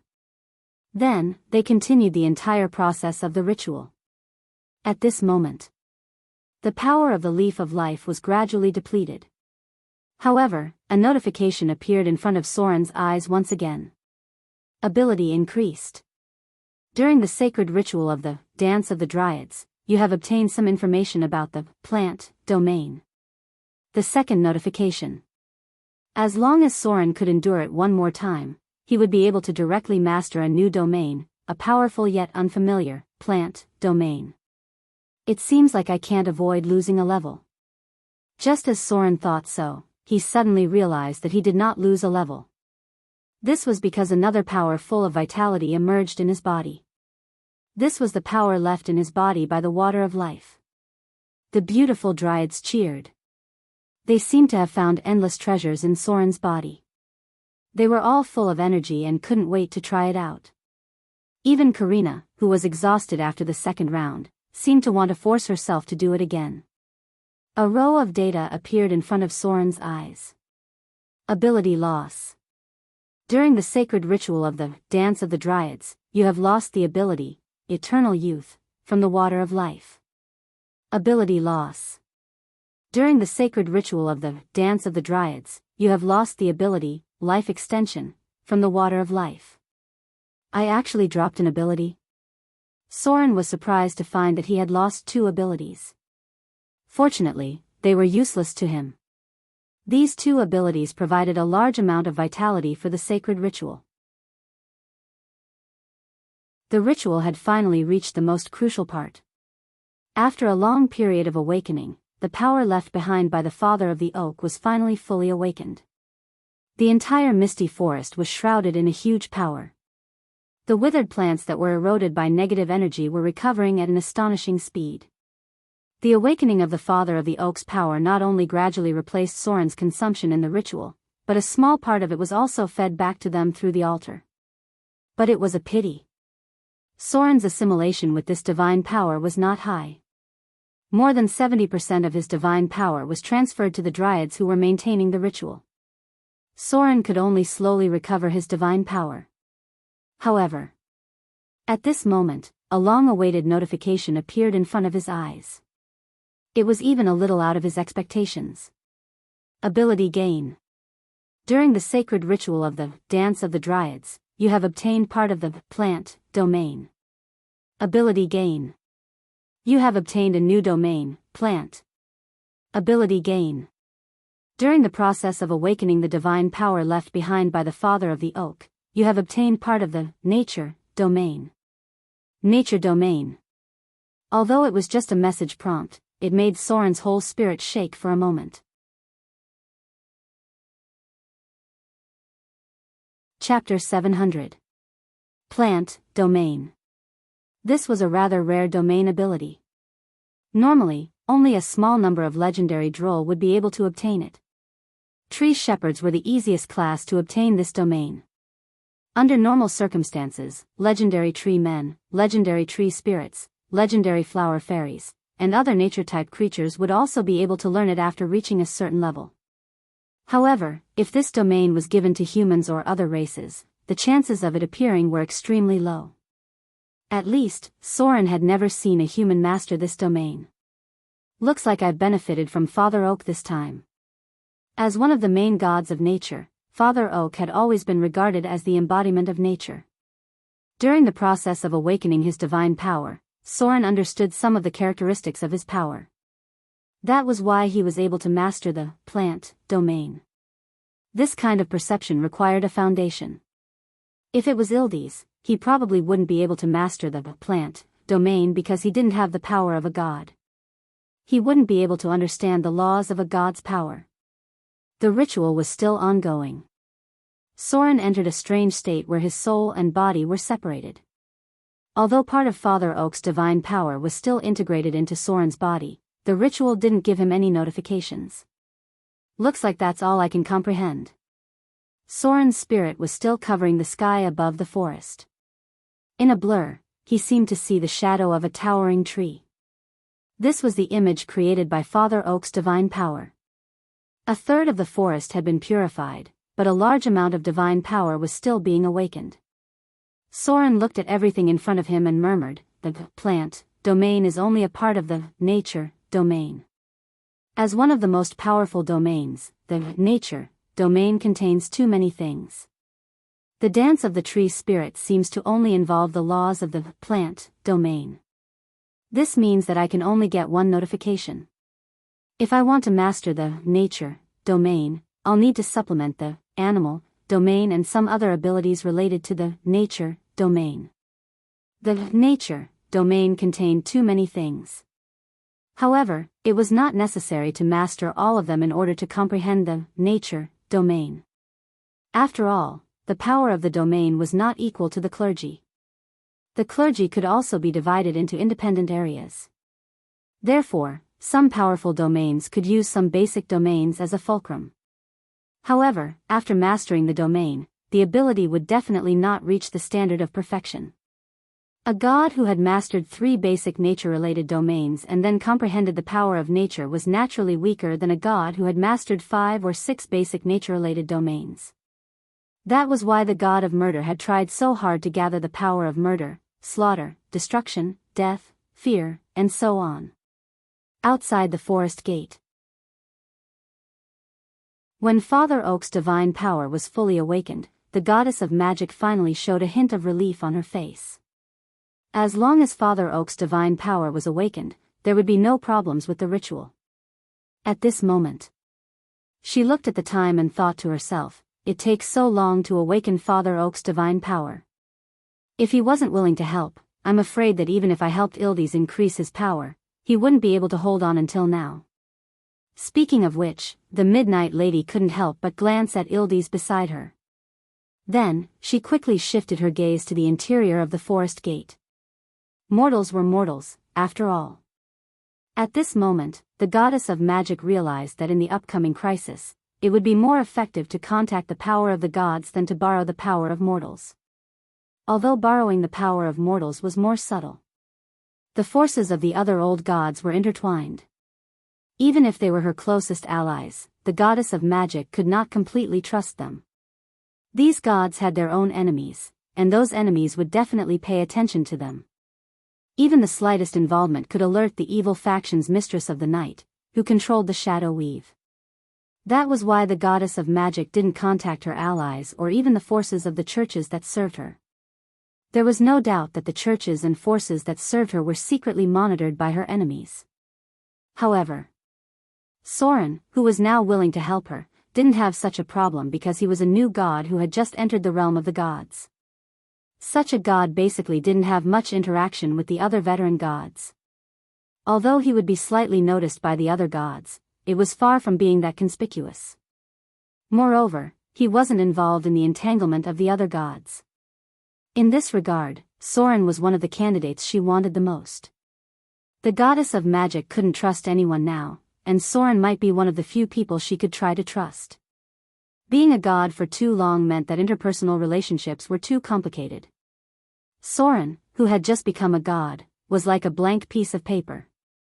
Although he was a god of the evil faction, the goddess of magic had now deviated to the neutral faction in order to integrate the shadow weave. There was a possibility of cooperation between the two sides. The goddess of magic was even thinking about whether she could pull Soren into her divine system because she could see at a glance that Soren was a rogue and part-time wizard. As long as he was a spellcaster, she could try to integrate him into her divine system. In the blink of an eye, a day had passed. As the enormous divine power of the Father of Oak gradually dissipated, the misty forest also glowed with vitality. The almost withered ancient trees grew new buds, and as long as there was no evil power to erode them, they would soon be revived. Under the radiance of the morning sun, the whole forest was breathing happily, and for some reason, the beasts living in it became cheerful. One could faintly see groups of flower fairies dancing in the air. This huge forest had been purified by the divine power of the Father of Oak.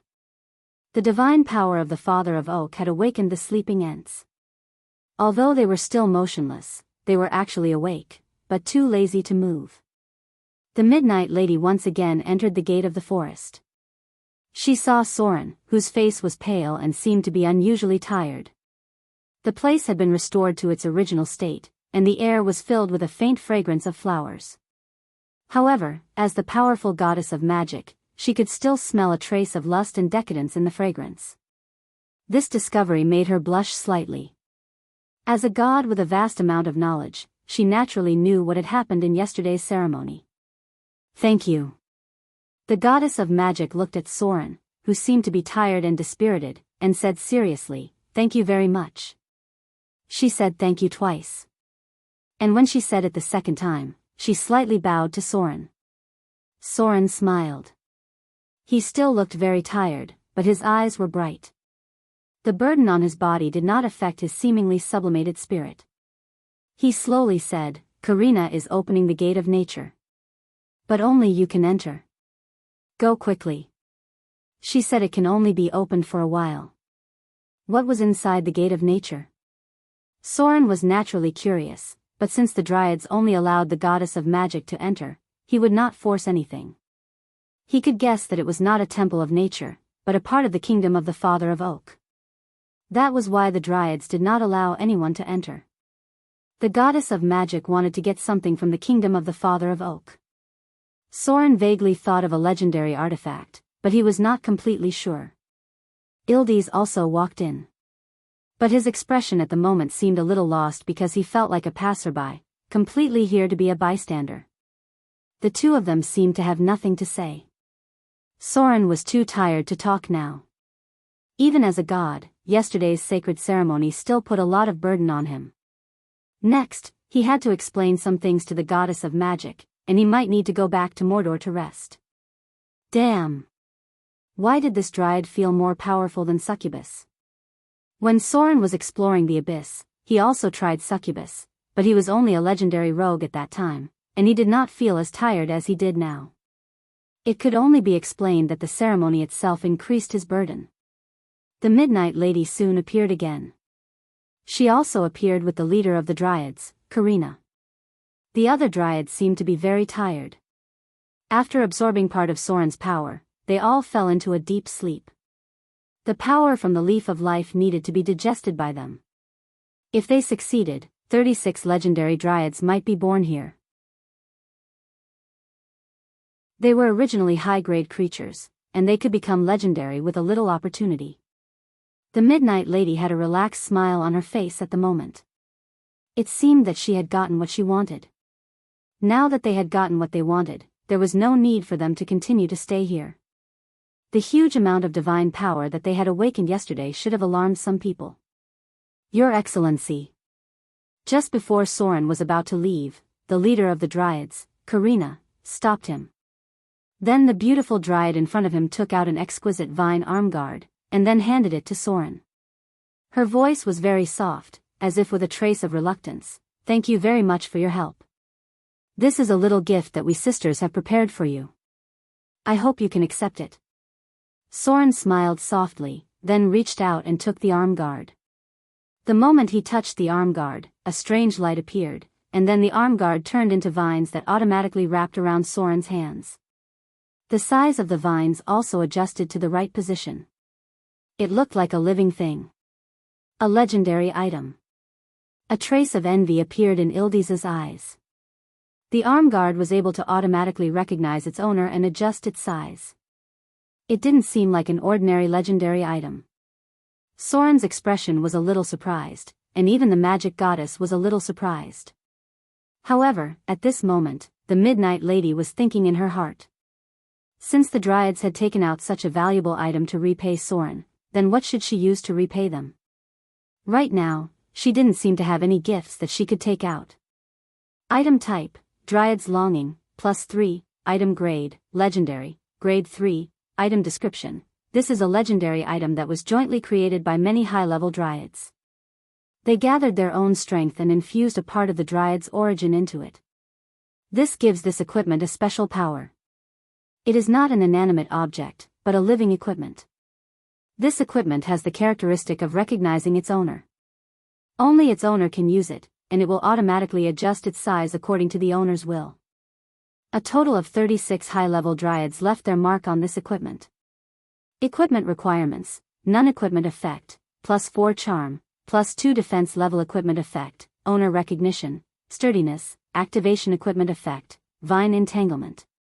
3 times a day. This equipment can activate plants and turn them into vines to entangle any nearby creatures. Equipment effect, plant domination. 3 times a day. This equipment can dominate nearby plants. The effect is equivalent to dominating humans. Equipment effect, summon high-level dryads. Once a day. This equipment has the mark of life left by 36 high-level dryads. The user can summon 1 high-level dryad at a time. The target of the summon is random. Because this equipment is a living plant, the summoned dryad can temporarily leave the tree it lives in. The duration of the summon is determined by the strength of the summoned dryad. Summon high-level dryads. When Soren saw the attributes of this equipment, he couldn't help but be stunned for a moment. Then, he revealed a bitter smile on his face. This equipment's effect was not bad. It could only be said that it was a gift. He hoped that they could advance to the legendary stage as soon as possible. This way, Soren could at least summon a legendary dryad as a helper.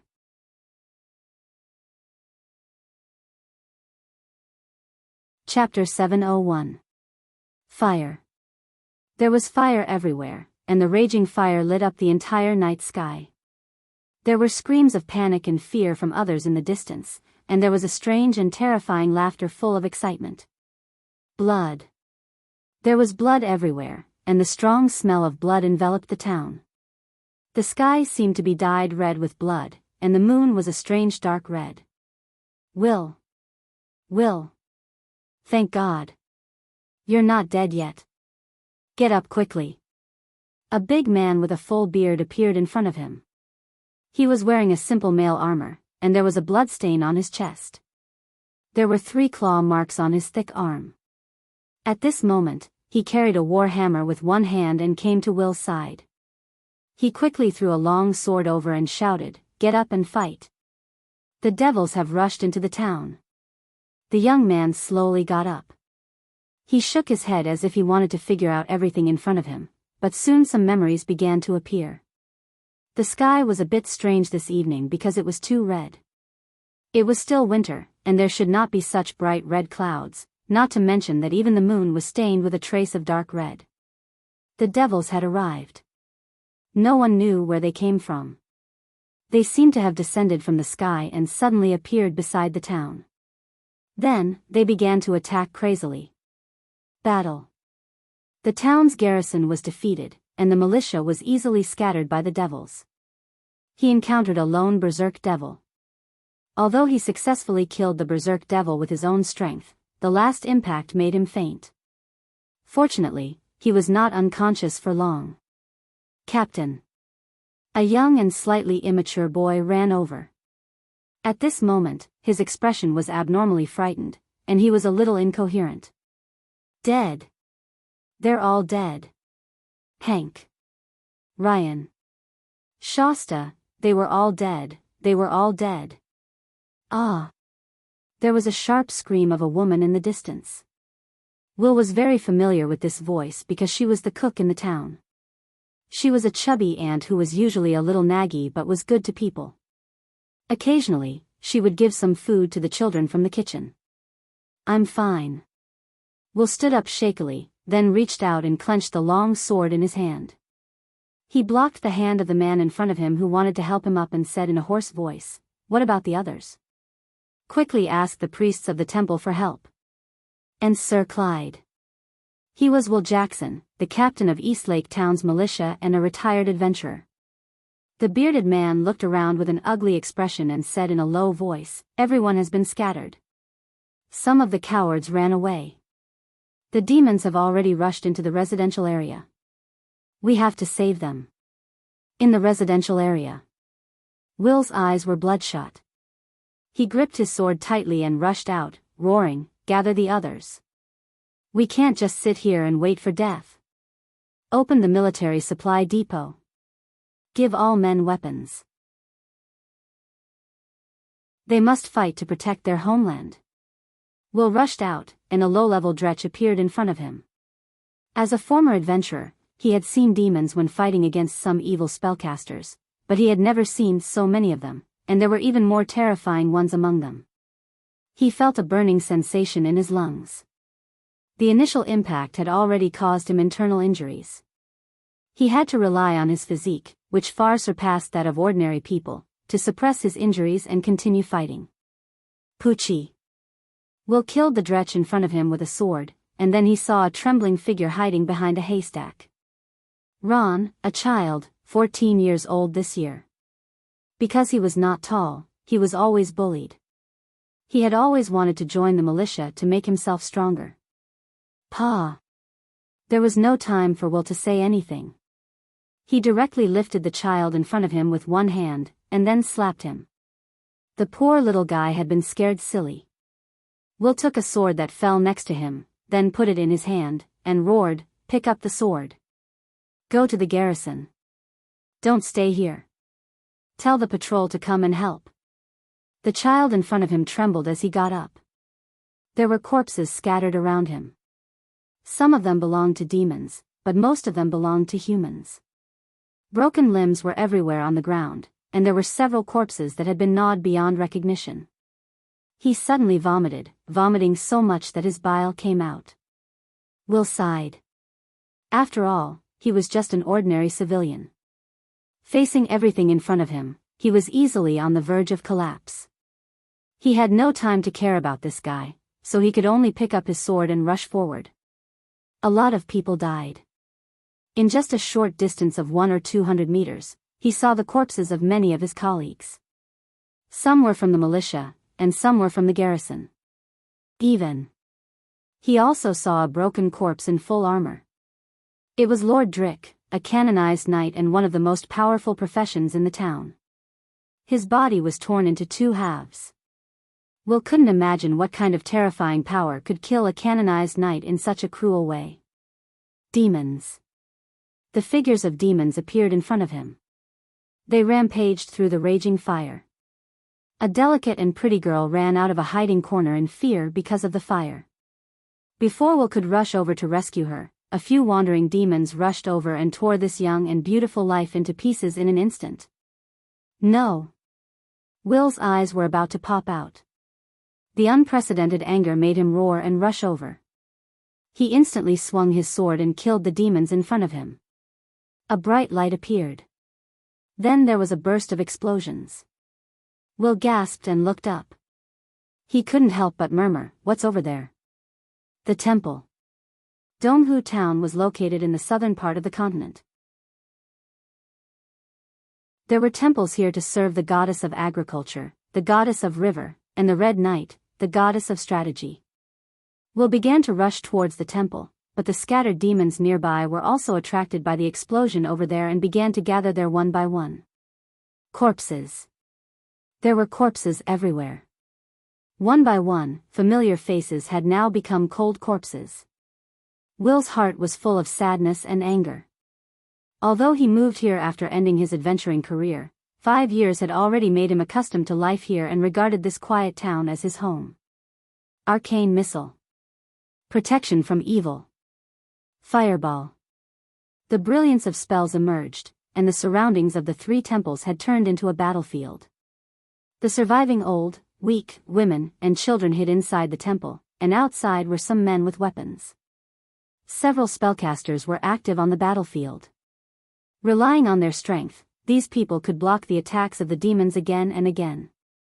Quasits, Dretch, Deep Lurker, Bloodthirsty Abyss, Cunning, Berserk. Some demons that Will had never seen before launched attacks at the temple. They seemed to be a little afraid of the power that shrouded the temple. Some of the middle-ranked demons did not dare to attack. Instead, they kept driving the low-ranked demons to consume the enemy's strength.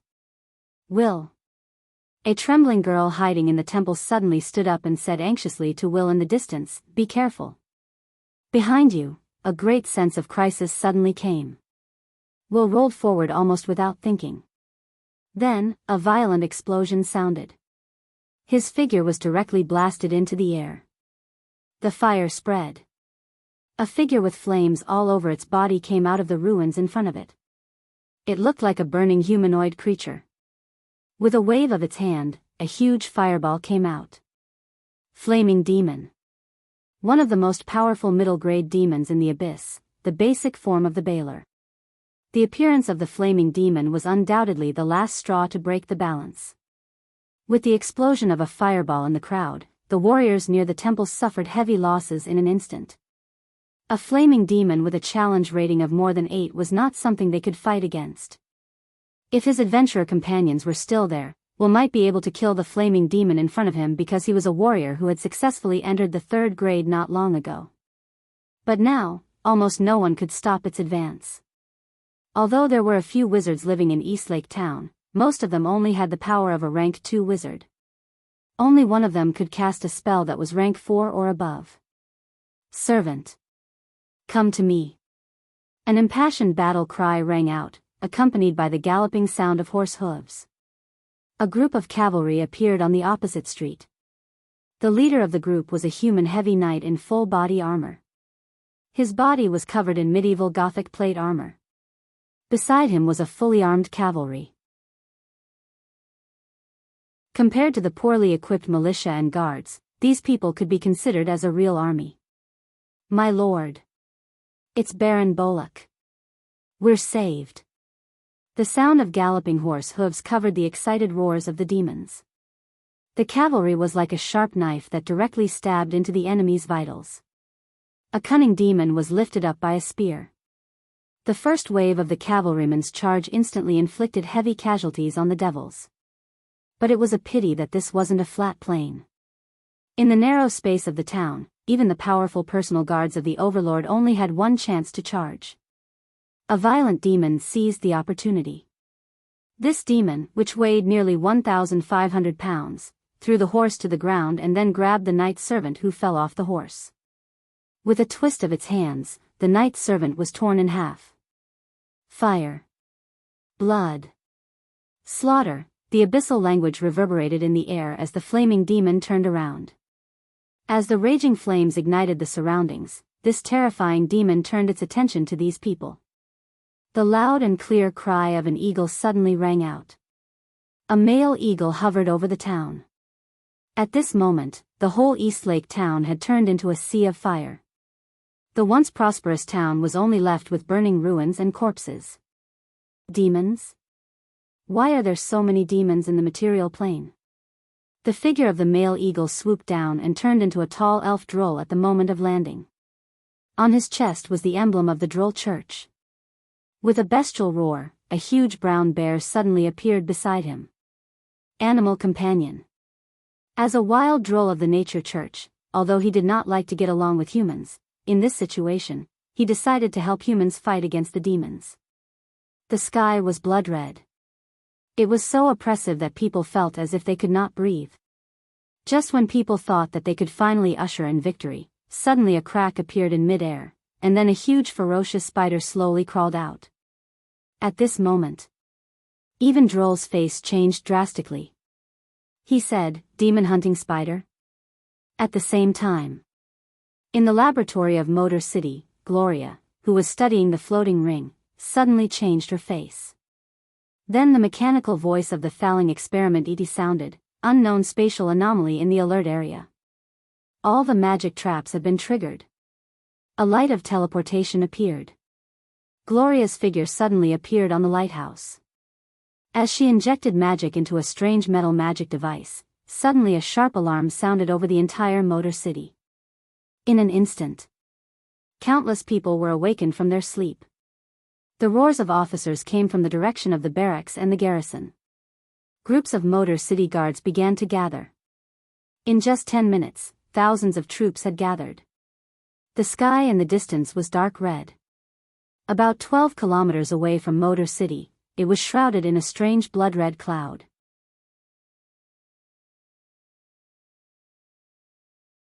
Chapter 702. Demon Hunting Spider. Challenge Rating 11. Its body was as strong as a bull, its legs were 14 feet long, and it weighed more than 6,500 pounds. With its appearance, not only the humans in front of it were terrified, but even the nearby demons could not help but feel frightened.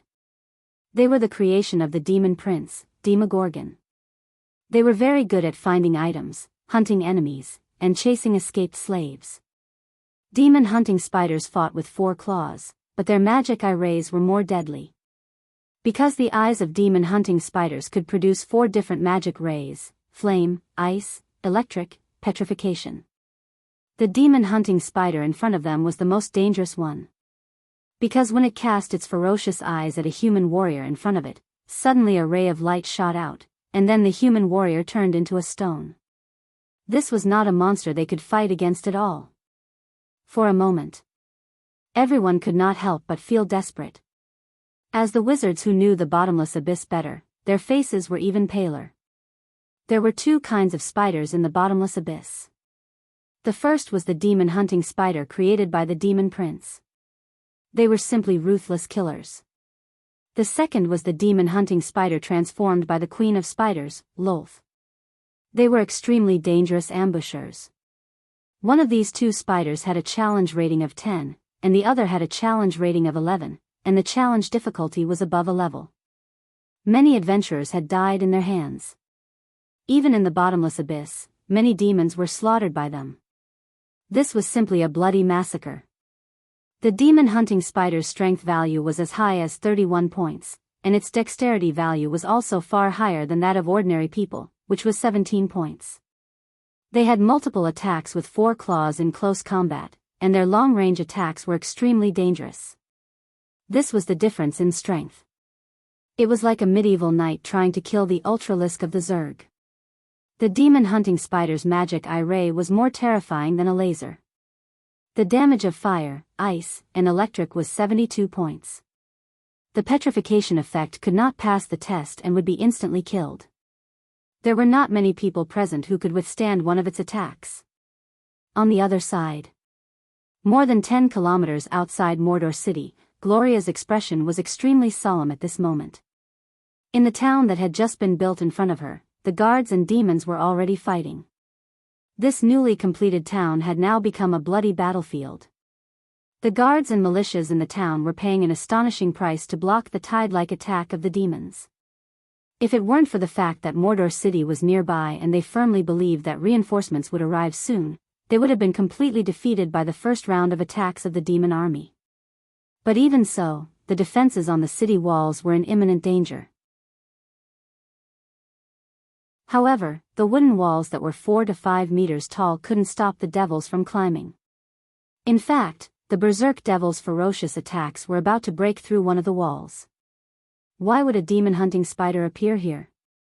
Didn't they already migrate to the kingdom of the Spider Queen? Is this place connected to the abyssal plane very close to the kingdom of the Spider Queen? Damn it! At this moment, even Gloria couldn't help but curse. Demon-hunting spiders were different from other demon-hunting spiders. Demon-hunting spiders were the creation of the demon prince, Demogorgon. Because of the death of the demon prince, many demon-hunting spiders had lost their masters. Therefore, they would wander in various levels of the abyss. But demon-hunting spiders were completely different. They originally belonged to a special kind of spider native to the abyss. Most of them were transformed by the Spider Queen into what they were today. Demon-hunting spiders were not common in many levels of the abyss. Most of them lived inside the spider forest of the Pit Magic Network. There were relatively few areas where demon-hunting spiders were active in the outside world. And now, there were at least 5 demon-hunting spiders in front of Gloria. 3 of them were very cunning and lurking in the dark. They seemed to want to ambush her, the witch who could control the situation of the battlefield. So many demon-hunting spiders. It didn't make sense at all. Gloria seriously suspected that the plain gap of Mordor City was very close to the kingdom of the Spider Queen. The situation on the battlefield was very bad. Although Gloria could directly teleport here with magic, it would take some time for the army of Mordor City to arrive. This town was full of the lowest-level militia guards of Mordor City. They could temporarily block the demon army in front of them, but after a while, they might not be able to hold on. If they wanted to defeat this demon army, they still had to rely on the regular army of Mordor City. As the plain barrier became weaker and weaker, the first wave of impact from the abyss finally arrived. Although the strength of this first wave of impact was far less than that of the demon army in the future, the losses caused to the material plane were still quite heavy. Similar scenes were not only happening in Mordor City and Donghu Town, but many places on the continent were also experiencing the same scene. However, the biggest difference from other places was that Mordor City paid more attention to military equipment. Even if the demon army suddenly arrived, the intensity of the attack was far higher than in other places, but the town guards still managed to block the first wave of attack and successfully held on until Gloria arrived. This meant that although the militia suffered heavy losses, the civilians did not suffer any casualties. Demons were crazy. If they rushed into the town, then it would be a bloody massacre in an instant. They had no sympathy, and their crazy and chaotic desire for destruction would make them kill any human they saw. In the entire multiverse, demons' desire for destruction was the most terrifying. They liked to destroy. Cloud of death. Cloud of death. Cloud of death. In this case, Gloria could only go all out. However, as a legendary northern witch, her tactics and ideas were obviously far beyond other spellcasters. Facing the situation on the battlefield, Gloria did not choose a large-scale high-grade spell. Instead, she pulled out a staff shrouded in a strange aura, and then a cloud of death fell in front of the battlefield. This was a magic wand. Most of the magic wands in the material plane were used to store spells. They did not have the ability to increase attributes, nor did they have any other special contributions. Most of them could only store a single spell, but the number might be more. Magic wands were the most important strategic resource for wizards. Because the spell slots were limited after all, and the memory of spells needed to consider the situation at that time, a variety of magic wands were born to store spells. However, most of the spells they stored were not very high level, and the price was shocking. The lowest level of arcane missile, a magic wand that stored 30 arcane missiles, needed more than 9,800 Kindler coins. On average, one arcane missile was 300 Kindler coins, which was a lot more expensive than directly tearing a scroll. Like the Cloud of Death in Gloria's hand, although it only stored a level 5 spell, the value reached a terrifying 70,000 to 80,000 Kindler coins. On average, one spell was equivalent to spending a set of +1 rare grade equipment. Cloud of Death, level 5 spell, forms a cloud of death in the area. It can directly kill creatures with a health coefficient between level 1 to 3. Those with a health coefficient between 4 to 6 will not be killed, but they must take 1 to 4 constitution damage per round.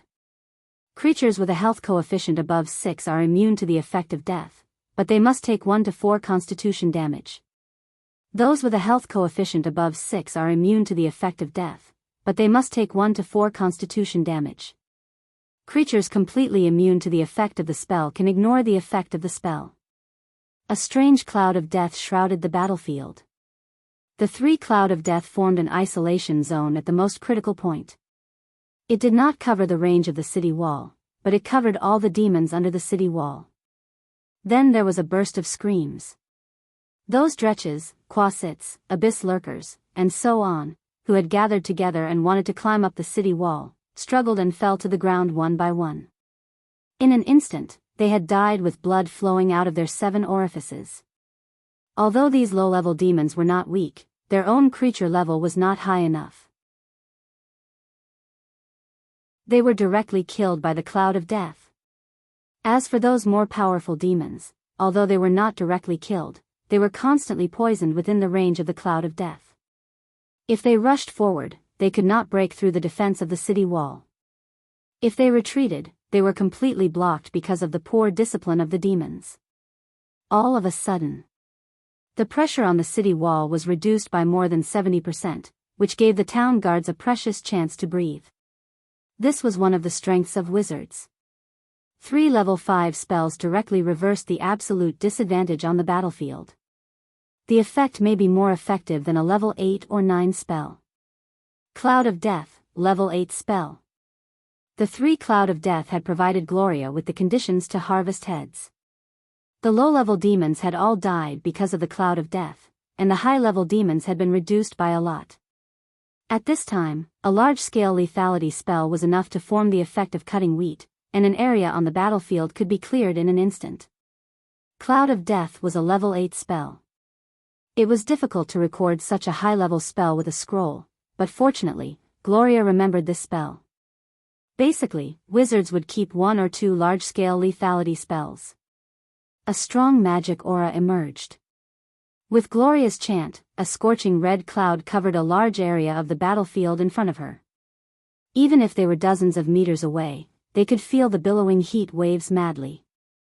This spell damage was continuous. As far as the current situation was concerned, it was more effective than other large-scale lethality spells. As long as the demons did not withdraw from the range of the spell, they would die. This set of spells was also a wizard's combo. The corresponding spells were Cloud of Death, Stinking Cloud, Cloud of Death, and Cloud of Death.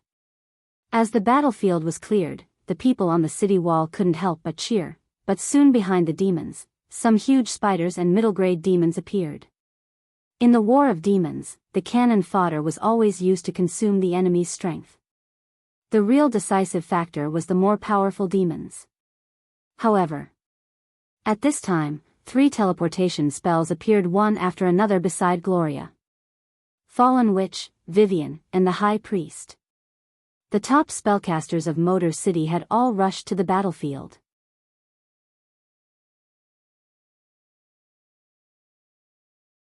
Chapter 703. The 4 mage ladies of Mordor were all in position.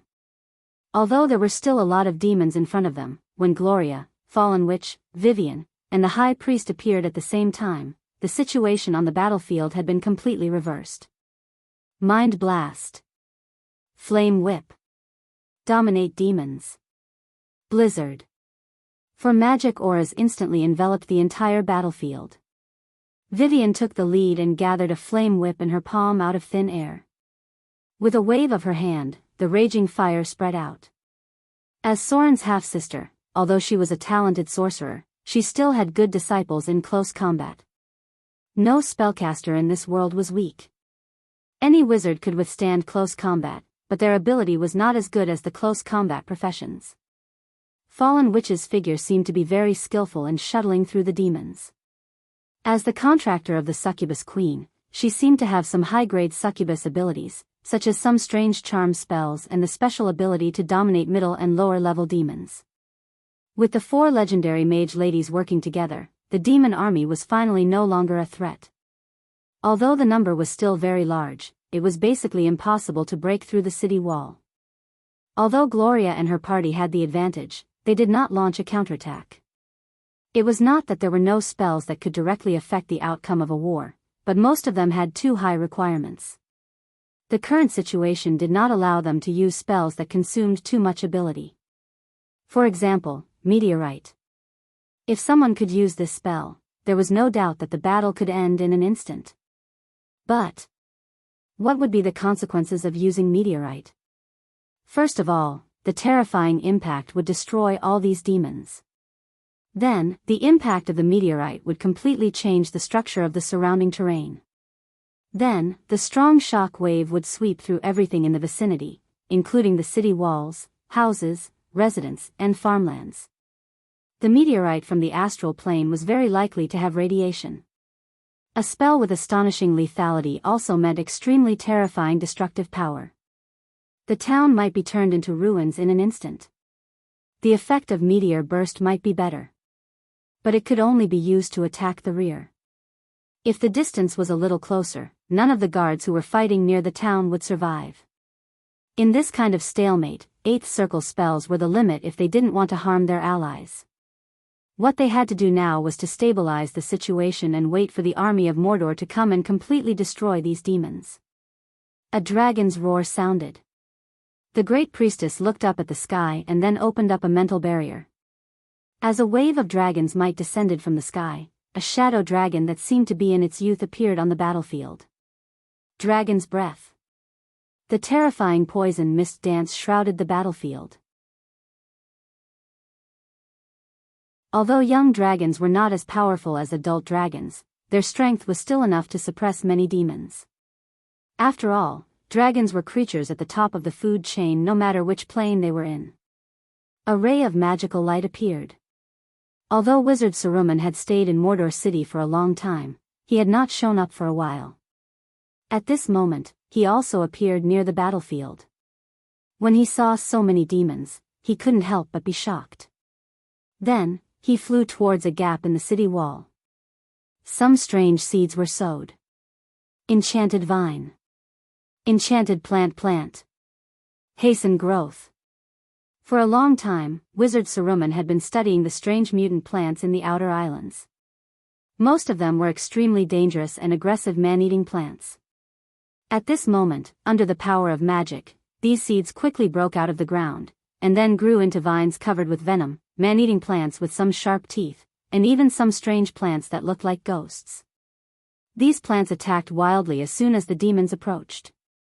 The mutant man-eating plants in the Outer Islands were originally things with a monster level of 5 or above. Now they were full of danger, and they instantly blocked the gap in the city wall. "You can leave now." Saruman took a look at the guard next to him and said in a deep voice, "Go help somewhere else. Leave this to me." Dozens of vines that oozed venom flew. At this moment, Saruman looked more like a droll of a special school. He controlled these mutant plants in some strange way and killed all the demons nearby one by one. It seems that his research has been fruitful. The situation here naturally did not escape Gloria's eyes. She and Soren were very clear about Saruman's research.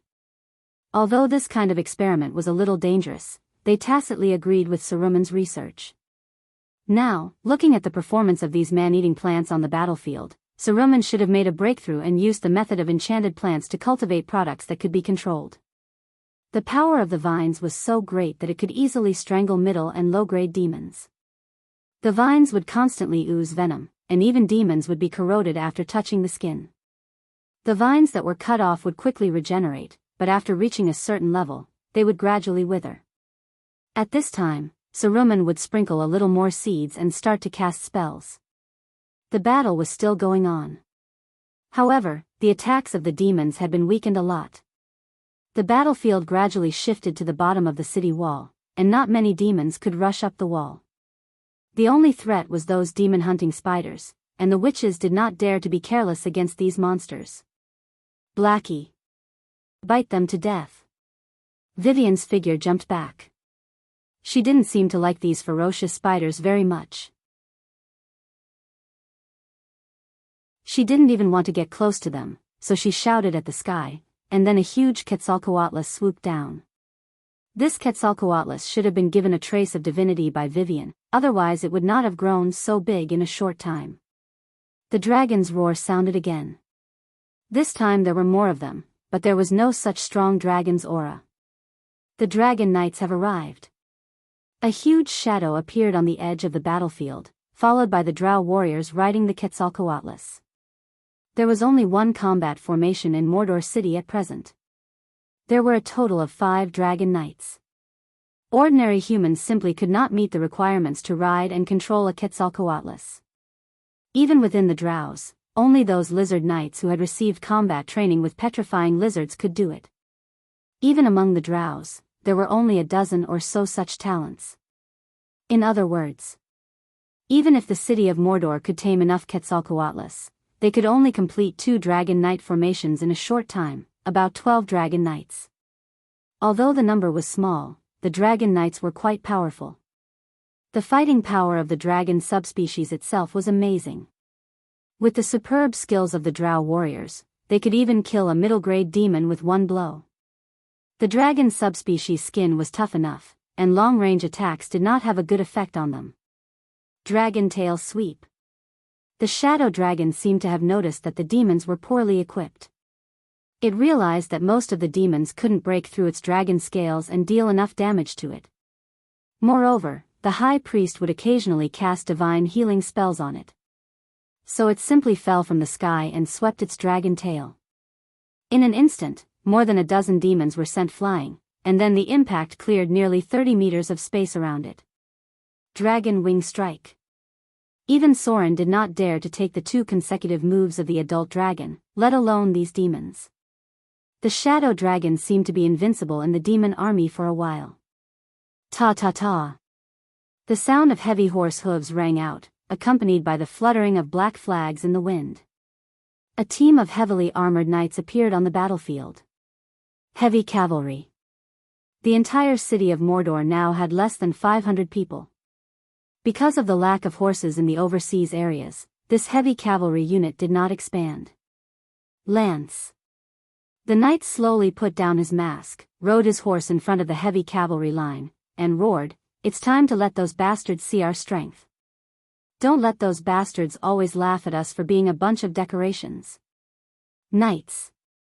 Use a brilliant victory to tell them that in a real war, we are the protagonists." Mordor City valued the sea. For a long time, the situation of this cavalry unit was very awkward because there was no chance for them to show their strength in naval battles. There were not many places where they could be used in land battles. Basically, there were no enemies on land that needed Mordor City to send out heavy cavalry. The knight was originally born in a noble family. As a member of the pirate leader of Mordor City and the head of this heavy cavalry unit, he had suffered a lot from other people. Now that he finally had a chance to fight, of course, he rushed to the battlefield as soon as possible. Clang! Clang! Clang! Spears were raised one after another, and the eyes of the knights covered in black heavy armor were filled with a suppressed and passionate fighting spirit. Heavy cavalry units had always been one of the main characters of land wars, but the cost of maintaining a cavalry unit was far greater than that of other units. For a long time, they had no chance to prove their strength. Some people even thought that they should be banned in the internal faction struggles of Mordor City. They were angry. But they were more eager to use a brilliant victory to give some short-sighted guys in Mordor City a slap in the face. Even if the enemy in front of them was a group of demons. The sound of galloping horse hooves sounded. As the black war flag fluttered, the knight led the heavy cavalry to the side of the demon army. The sound of less than 500 heavy cavalry galloping was as heavy as thousands of soldiers and horses. Even the ground was trembling slightly. Courage. Blessing. Protection from evil. The high priest temporarily stopped the battle and began to bless the heavy cavalry regiment in front of him with divine power. With the sprinkling of divine light, the heavy cavalry suddenly felt as if their bodies were full of power. Charge! Charge! Charge! There was a loud roar. The horses began to accelerate. The upright spears were slowly put down, and the knights began to put the spears flat under their ribs. Then they urged the horses to gradually speed up and rush towards the enemy in front of them. As their speed got faster and faster, they eventually turned into an unstoppable steel torrent.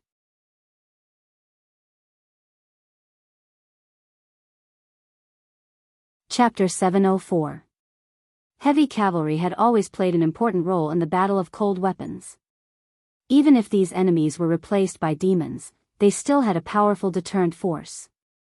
Although 500 heavy cavalry was not a lot, after gathering into a formation to charge, the neat and powerful explosive force still made many demons panic. Although they were far more powerful than humans, this did not change the fact that they were also made of flesh and blood. Especially in the previous battle, the town's militia guards had made them realize that the humans here did not seem to be weak. They had a firm belief and fought until now with a strong will that the demons could not understand. And now, these heavy cavalrymen were even stronger and more numerous than any of the reinforcements. However, at this moment, compared to the huge damage caused by the heavy cavalry's charge to the demons, the pirate leader Sir thought of another scene in his mind. It was a scene that made him feel very bold when he thought of it. That day, he contradicted Sir Soren. The reason was very simple. When the heavy cavalry was first formed, it was completely led by Sir Soren, including the heavy cavalry's training plan, tactical guidance, as well as the uniform custom-made equipment from the Northern Witch Council and so on. Sir was born in a lonely noble family and received quite orthodox knight training, so he was directly appointed as the commander of this heavy cavalry regiment by Soren.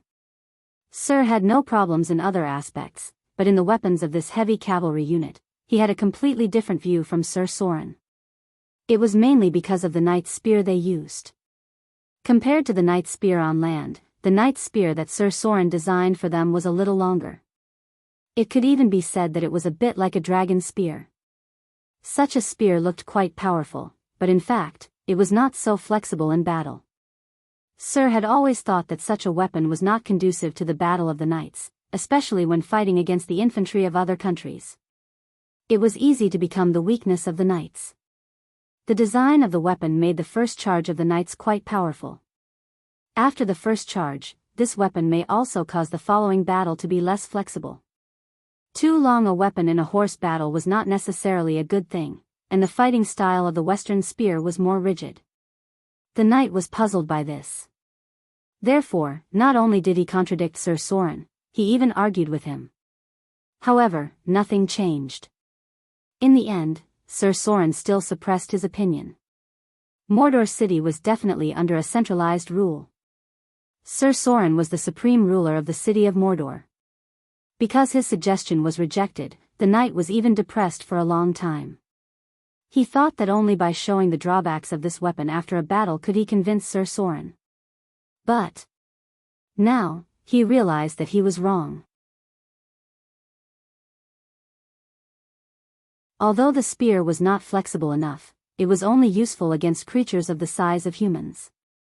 Knight realized that he had only considered humans as his enemy from the beginning to the end.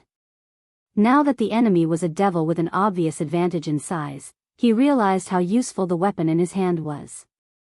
This kind of weapon was originally designed to deal with demons. At this moment, such a thought flashed through Knight's mind. Then, he felt a shock deep in his heart. Because the knights were formed quite early, at that time, the city of Mordor had not been established for a long time. At this moment, the knight wondered if Sir Soren could predict the future. He had already guessed what might happen now. The demons were gradually defeated. Under multiple pressures, many demons found themselves on a bloody battlefield.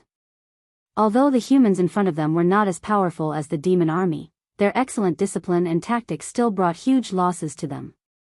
As the number of cannon fodders became more and more serious, the frequency of the middle-grade and high-grade demons dying also increased. Some low-grade demons seemed to have escaped into the jungle. Go to hell. Vivian held a pitch-black sword in her palm. When she slashed the soul judgment demon in front of her, the demon that was close to the high grade was instantly disintegrated. Its flesh and blood disappeared little by little, leaving only a turbid crystal in its place. Sword of Annihilation. One of the most powerful melee legendary spells. Its original form had a lot to do with the legendary Black Demon Sword. It was a spell that could be broken down if it could not be resisted. At the same time, it would automatically give the caster the same level of long sword fighting skills. Under normal circumstances, when a wizard used the Sword of Annihilation with Tan Sen's transformation spell, they would still have an advantage even against a warrior of the same level. The infantry regiment of Mordor City finally arrived. There was a burst of cheers on the city wall, but the arrival of the infantry regiment also became the last help to defeat the demons. They didn't even have time to join the battle, and the demons had already been completely defeated. Victory! But the battle was not over because many demons had escaped into the jungle. Mordor City had to find a way to eliminate some of the enemies to prevent them from posing a threat to other cities. More importantly, they had to kill as many enemies as possible. Gloria naturally had her own understanding of tactics. Soon, she began to disperse the troops and gradually forced the demons back to the valley where they came from. They are going back. The scattered battle continued, and the figures of the fallen witch and the high priest appeared beside Gloria. As one of the explorers of the astral world, the high priest obviously had more knowledge of the plane. She looked at the space crack in front of her and said slowly, "It seems that a stable crack has formed, but I don't know which level of the abyss it connects to." It was not a big deal that the demons could come in. But it was not easy for the demons to go back. The significance of this was extraordinary. The space crack in Mordor City had formed a small two-way channel. Although it was a little smaller, it was relatively stable. The demons were trying to escape back to the abyss, but because of the narrow space crack, they broke out inside. Can we go directly to the abyss from here? Vivian's petite figure appeared next to her. She looked at the space crack in front of her, and her cute little face showed a thoughtful expression. At the moment, there was another excited voice in her mind. It's here. You can reach the abyss from here. Lillian seemed to be very excited, and she said with a hint of bewitchment, "The abyss is an opportunity for us. Most of the disciples of fear in the material plane have been subdued by us. If we want to fight against the Lord of Fear further, we must defeat him in the abyss." Vivian stood in the same place thoughtfully. But at this time, other people did not have the energy to pay attention to this, because after discovering that a relatively stable narrow space channel had formed here, solving its threat had become the first thing that the witches must consider. If it was a stable space channel, then the demons could come to the material plane again at any time. This place could no longer be sealed by spells, and it might need to be heavily guarded by Mordor City. Do we need to station an army here? Gloria frowned and fell into deep thought. Suddenly she remembered Saruman, who was controlling plants on the city wall. She could not help but order the people around her, "Ask Wizard Saruman to come over immediately." Saruman came quickly. After seeing Gloria's figure, he bowed slightly to show respect. As a wizard, his strength was not very strong. Even with the help of a large number of resources in Mordor City, he had just entered the ranks of the higher grade, and it was a long accumulation of breakthrough. Gloria did not waste time, but asked directly, "Can the plants you studied be planted here?" Planted here? Saruman was a little stunned when he heard the words, then he looked around and soon found the space crack. Suddenly, he understood what Gloria meant. Saruman walked into the valley. He reached out and picked up the soil on the ground. After a little observation, he even put it in his mouth, and then said, "It should be possible. But a little fertilizer needs to be added regularly. The soil here is not enough nutrients." Gloria nodded with satisfaction and said slowly, "Don't worry about the fertilizer, there are enough nutrients to support them." Man-eating plants. In the battle just now, Saruman had used the mutant plants he studied to prove their combat effectiveness. Now Gloria wanted to use them as the first line of defense against the attack of the demons. If these dangerous plants were planted in the vicinity, then the demons who entered through the space crack would be seriously attacked. This would greatly reduce the burden on Mordor City. Even if there were more powerful demons, she could rely on spell traps to find them. Use mutant plants to deal with them? That's a good idea. The high priest nodded in agreement. However, Fallen Witch next to him did not pay attention to this. Instead, she had been silently looking at the space crack, seemingly curious about the bottomless abyss. The soldiers began to clean up the battlefield. There were not many spoils of war on the demons, but there were always some things on them that had not been seen in the material plane. There may be some strange natural crystals left beside the bodies of the demons, which were condensed by the power of their souls after they died. Although they had flesh and blood, the essence of the demons was still the distortion of the soul. The law of the bottomless abyss was different from the law of the material plane. Humans could not absorb the power of their own kind like demons, so after they died, they may directly drop relatively low purity soul crystals. Under normal circumstances, only spiritual creatures could drop them in the material plane.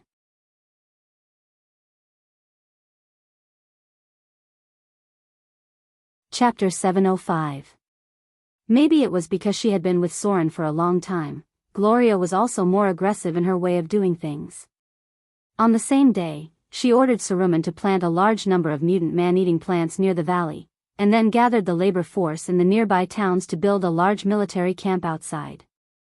An elite legion of Mordor City would be stationed here, and it would also be the front line to defend against the attack of the bottomless abyss. The sudden attack of the demons made Mordor City panic, but Soren had already made arrangements for this kind of thing before he left. So soon, other news began to spread in Mordor City. The demons are about to attack our world. The news spread throughout the city of Mordor at an amazing speed, and then other news quickly spread to the port area. First of all, not only Mordor City was attacked by the demons, but other places on the continent were also attacked by the demons. The farther places were not clear, but a medium-sized town near the City of Wealth seemed to be called Roland Town or something. It had been completely destroyed by the sudden attack of the demons. Not only Roland Town, which was close to the City of Wealth, but there were also towns near Shipwreck Bay and Port Tylon that were attacked by demons. But unlike Mordor City, their losses were very heavy, and there were almost no survivors. They had to wait until other places responded, and under the mobilization of many churches, nobles, organizations, and so on, these demons were fully eliminated. In contrast, the loss of Mordor City was negligible. The most serious one was Roland Town, which had a population of more than 10,000, and only a few hundred people escaped. Now it was still a wasteland, and the Church of Wealth launched a cleanup against the demons. But unfortunately, a Baelor had descended there, so the land had not been recaptured so far. The Baelor had already made it his base camp in the material plane. Recent intelligence showed that the Baelor seemed to have opened the portal to the abyss, and a steady stream of low-level demons were descending. The Baelor was a demon close to the Lord level. If it really intended to cause trouble in the material plane, it would not be difficult to catch thousands of demon cannon fodder from the bottomless abyss. In order to defeat the powerful Baelor, the chosen of the Church of Wealth was probably needed. High-grade chosen could also enter the saint form. Soren didn't want to waste his divinity, so he didn't give much divinity to his only chosen, the half-elf girl. If he gave enough divinity and divine power, he would be able to cultivate a saint-level chosen. As soon as the news circulated, the panic caused by the demon invasion seemed to have lessened a lot, and it was replaced by a more active state of preparation for war. Oh! It turned out that Mordor City was not the only city that was attacked by demons. It turned out that other places were also being attacked by the demons. Our losses will be much lower. Not only was the attack of the demons completely defeated, the civilians were basically unharmed. Oh. No wonder Sir Soren had suddenly ordered them to prepare for battle. It turned out that the great Sir had already foreseen this situation. With Sir Soren's foresight, he should be able to survive this crisis, right? Oh. I heard that the mainland has suffered heavy losses. Like I said, how can the nobles of those places be comparable to Mordor City? If they were attacked by demons, it would be strange if they did not suffer heavy losses. I heard that the city hall is enacting a conscription law. Should we sign up as well? People's thoughts were just that interesting. If only Mordor City was attacked by demons, perhaps Mordor City would enter a period of decline all of a sudden. Many merchants and civilians might choose to escape from here. But after knowing that not only Mordor City was attacked by demons, but other places were also attacked by demons, and the losses were much more serious than Mordor City. These people fell silent all of a sudden. Not only did the population of Mordor City not leave, but many merchants also quietly transferred their property to Mordor City. Chaos was coming. Before the outbreak of the chaos, people with a little foresight realized that only strong enough force could guarantee the safety of their lives and property. Therefore, during this period of time, many merchants from other places tried to bribe, donate, and befriend officials, hoping to get a household registration in Mordor City, and then transfer their property here legitimately. The first phase of the census of Mordor City had ended, and the population with official citizenship was less than 56,000 people. Although the real population of Mordor City had reached more than 100,000 people, the other people in Mordor City could only be regarded as floating outsiders, the native or mainland slave class, and the unregistered residents who sneaked in to make a living. Soren did not intend to expand the size of the citizen class because the rights of the citizen class also represented obligations. At least now, those who could obtain citizenship were people with skills. Soren's Iron Fist rule maintained a firm order in Mordor City. The attack of the demons only made the atmosphere of the many elite legions, who had no opponents for a while, tense up. The Knights of Mordor City had finally made a name for themselves. In the tavern, people could often be seen bragging about their battles with the demons. The other legions who were secretly competing with each other did not have time to participate in the battle, but many people were eager to have a chance to fight, and then tell those bragging cavalries that defeating the demons was nothing. If you can do it, I can do it too. The factions in Mordor City had been formed, and a lot of things had happened secretly. Because of Soren's strong rule, there was no excessive struggle. This kind of thing was also not allowed.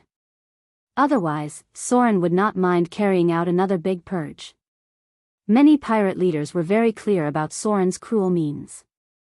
At the same time, it was finally time for Soren, who was thousands of kilometers away from the mainland, to leave. A lot of things happened these days with the goddess of magic. Some things could not be explained in detail, and even some secret things could not be mentioned. The world of the gods was full of unknown mysteries. For some secrets, Soren directly communicated with the goddess of magic through his mind, and he did not even use a word of language. After they left the misty forest, they headed for the City of Knowledge, which was the territory of the god of knowledge and had the largest library in the material plane.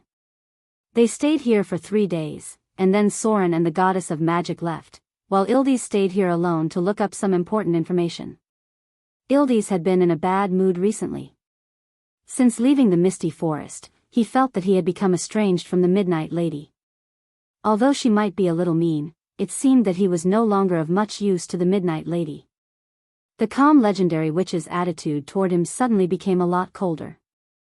Although she would still give him advice, Ildis found that the Midnight Lady rarely smiled at him. On the contrary, when facing Wizard Sony, Soren's alias, the number of times she smiled became more and more. He felt as if he had been marginalized. Several times, he vaguely noticed that Wizard Sony was discussing something important with the Midnight Lady. They stopped immediately after seeing him, but there was still eye contact. This discovery made him feel extremely depressed, and he inexplicably felt that he had lost something very important. However, Fortunately, his strength had recently improved by leaps and bounds, and he was about to reach the edge of the legendary wizard. At the same time, he also got the news of the artifact, Mage's Staff. Ildes felt that if he entered the realm of legends, he might be able to regain the favor of the Midnight Lady. In his opinion, although the Midnight Lady's strength was unfathomable, she should still be in the realm of legendary spellcasters. If he also entered the realm of legends, they would be in a relatively equal position, and he might be able to pursue the Midnight Lady legitimately. The Midnight Lady was not only mysterious, but also beautiful. Ildes himself did not know why, but he felt that he should have a closer relationship with her. Unfortunately, this idea was thwarted after coming to the Knowledge City, because Ildes accidentally found out that the Midnight Lady entered Wizard Sony's room in the middle of the night, and then only came out in the early morning of the next day. This discovery made Ildes feel as if he was struck by lightning, and his whole body was stunned for a long time before he returned to his room in frustration. Until now, he did not understand why Wizard Sony suddenly became so close to the Midnight Lady. Was it because of what happened in the Misty Forest? Ildes did not know. He did not even know what the Midnight Lady did in Wizard Sony's room for a night, but he could see that the magic power of Wizard Sony was getting stronger and stronger. Without a doubt. At the same time when he was receiving guidance from the Midnight Lady, Wizard Sony also received a lot of benefits from the Midnight Lady. Those benefits were indescribable with words. Occasionally, when Wizard Sony cast a spell, Ildes even felt that Wizard Sony's skill and understanding of magic was even higher than his, even though Wizard Sony did not even seem to have touched the door of a legendary wizard. Ildes was very depressed. But after all, he was not a person who was easily frustrated, so after the two of them left, he immediately put all his energy into the research of spells. Before the Midnight Lady left, he received a secret knowledge about the Knowledge City. If he could successfully master it, he would definitely enter the realm of legends. Before the Midnight Lady left, she also entrusted him with a task. Ildes felt that if he could complete it, he might be able to gain a lot of favor from the Midnight Lady. Maybe he could take this opportunity to go one step further, because the more he communicated with the Midnight Lady, the more thorough his understanding of the weave would be. Sometimes, Ildes even suspected that the Midnight Lady was a high-grade legendary spellcaster like the Eye of the North. Such a person. Even in the Wizard City, she had an absolutely high status, and it would be very beneficial for his future. As for what Soren got from the Midnight Lady, it was a secret that could not be said.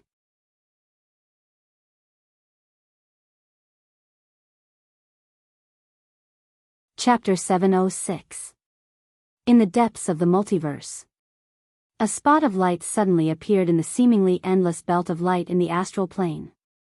Compared to the twinkling stars, this spot of light was so insignificant. However, when this light gradually turned into the shape of a door, the entire multiverse underwent a miraculous change. The door was like a line that instantly connected the many layers of the multiverse, from the Garden of Eden to the Abyss, Hell, and Azura. It was as if the door had opened a boundary, connecting most of the dimensions of the multiverse. Finally out. A figure shrouded in a pitch-black robe walked out of the door. He possessed a terrifying amount of magic power that caused the space around him to be drawn, forming an astonishing energy vortex. The figure slowly stretched out his hand, revealing his pale finger bones. On his hand, there were gemstone rings of inestimable value. There were no flesh and blood on his finger bones. This was a lich, and a very powerful one at that. The lich stood in the void of the astral plane as if he hadn't seen everything in front of him for a long time. After a long time, he slowly spoke with a slightly hoarse voice. The Lady of Pain has finally opened the door. I wonder what the world has become. A strong energy wave emerged. The lich stood in the void and seemed to be startled. Then, he muttered, this energy wave is familiar. Oh no. It's the group of people from All Is 3. Let's leave first. The light of a teleportation spell emerged. The lich's figure quickly disappeared in the astral plane. Then, 3 figures wearing the same robes appeared in the door. The leader was an old man who appeared to be very old. After appearing in the astral plane, he was also stunned for a while. Then, he shook his head and said, "Praise the Lady of Pain. We can finally leave that damned place, Sigil City. How many years has it been? The Lady of Pain has finally reopened the door to Sigil City." The material plane. Soren's figure appeared in the sky tens of thousands of meters above. As a deity, he had a unique perception that allowed him to explore the multiverse. At that moment, he felt as if a door had opened in the laws of the multiverse. Unexplainable doors. The gate had a certain ability that was beyond his understanding. It connected various places in the multiverse in a way that even the gods could not detect. Whether it was Mountain Paradise in the upper plane or Azura in the lower plane, the gate was like a line that passed through many planes and left many interconnected gates on the line. Sigil City. Soren stared at the endless starry sky, as if he had seen something that mortals could not see. There was only one place in the entire multiverse that could connect all levels, and that was the legendary Sigil City. Its existence had been sealed off for a long time. The ruler of Sigil City, the Lady of Pain, had sealed off this space until today, when the Avatar crisis broke out. This place that had been sealed for a long time reappeared in the multiverse. Sigil City was a door. It could lead to all planes, but the Lady of Pain refused to allow the gods to visit. Over the long years, Sigil had always been a special domain that the gods could not interfere with. It was almost the same as before, when Soren sensed that the door was about to open. She refused Soren's request. Soren sensed a very powerful consciousness. It was the legendary Lady of Pain, the absolute ruler of Sigil City, the embodiment of pain that could not be guessed or tracked. She had enough power to rival the gods and even surpass them. The Lady of Pain still refused to open the door for the gods, which meant that no gods could enter Sigil City. However, Soren knew that this was only temporary, because with the outbreak of the Avatar crisis, the rules of Sigil City were also changing. The gods could not enter. But when the outbreak of the Avatar crisis reached a certain critical point, the saints could enter this special place. What's wrong? Under the quiet night sky, Gloria's figure appeared next to Soren. She could not understand why Soren suddenly teleported to a high altitude, so she quickly caught up with him. Soren did not tell anyone about the goddess of magic. There were too many prophecy spells in this world, and some mysteries had power that even the gods could not understand. There were some things that Soren could never say, because the words that were said could be discovered. There was no lack of powerful gods among the enemies of the goddess of magic. When facing such an enemy, it was not too much to be careful. "It's nothing." Soren shook his head gently, then reached out and hugged Gloria beside him. The two of them fell to the ground, and he said slowly, "The door of Sigil City has been opened." Sigil City? Gloria was startled when she heard this. As a legendary northern witch, she certainly knew what Sigil City represented, so when she learned that Sigil City had been opened, she was naturally surprised. This was a door that connected to the multiverse. A space that was independent of the gods' kingdoms and many planes. For spellcasters, it was a shortcut to travel between planes. The opening of Sigil City meant that the difficulty of cross-plane exploration was greatly reduced. This was a transit station of the multiverse. Everything that was supposed to happen still happened. The deduction of history did not seem to be much different from what Soren remembered. After all, some major events were not something he could shake. As a new god, Soren could only change everything from some small aspects first, in hopes that the future would not be so tragic. There were still 2.5 months before the fall of the goddess of magic.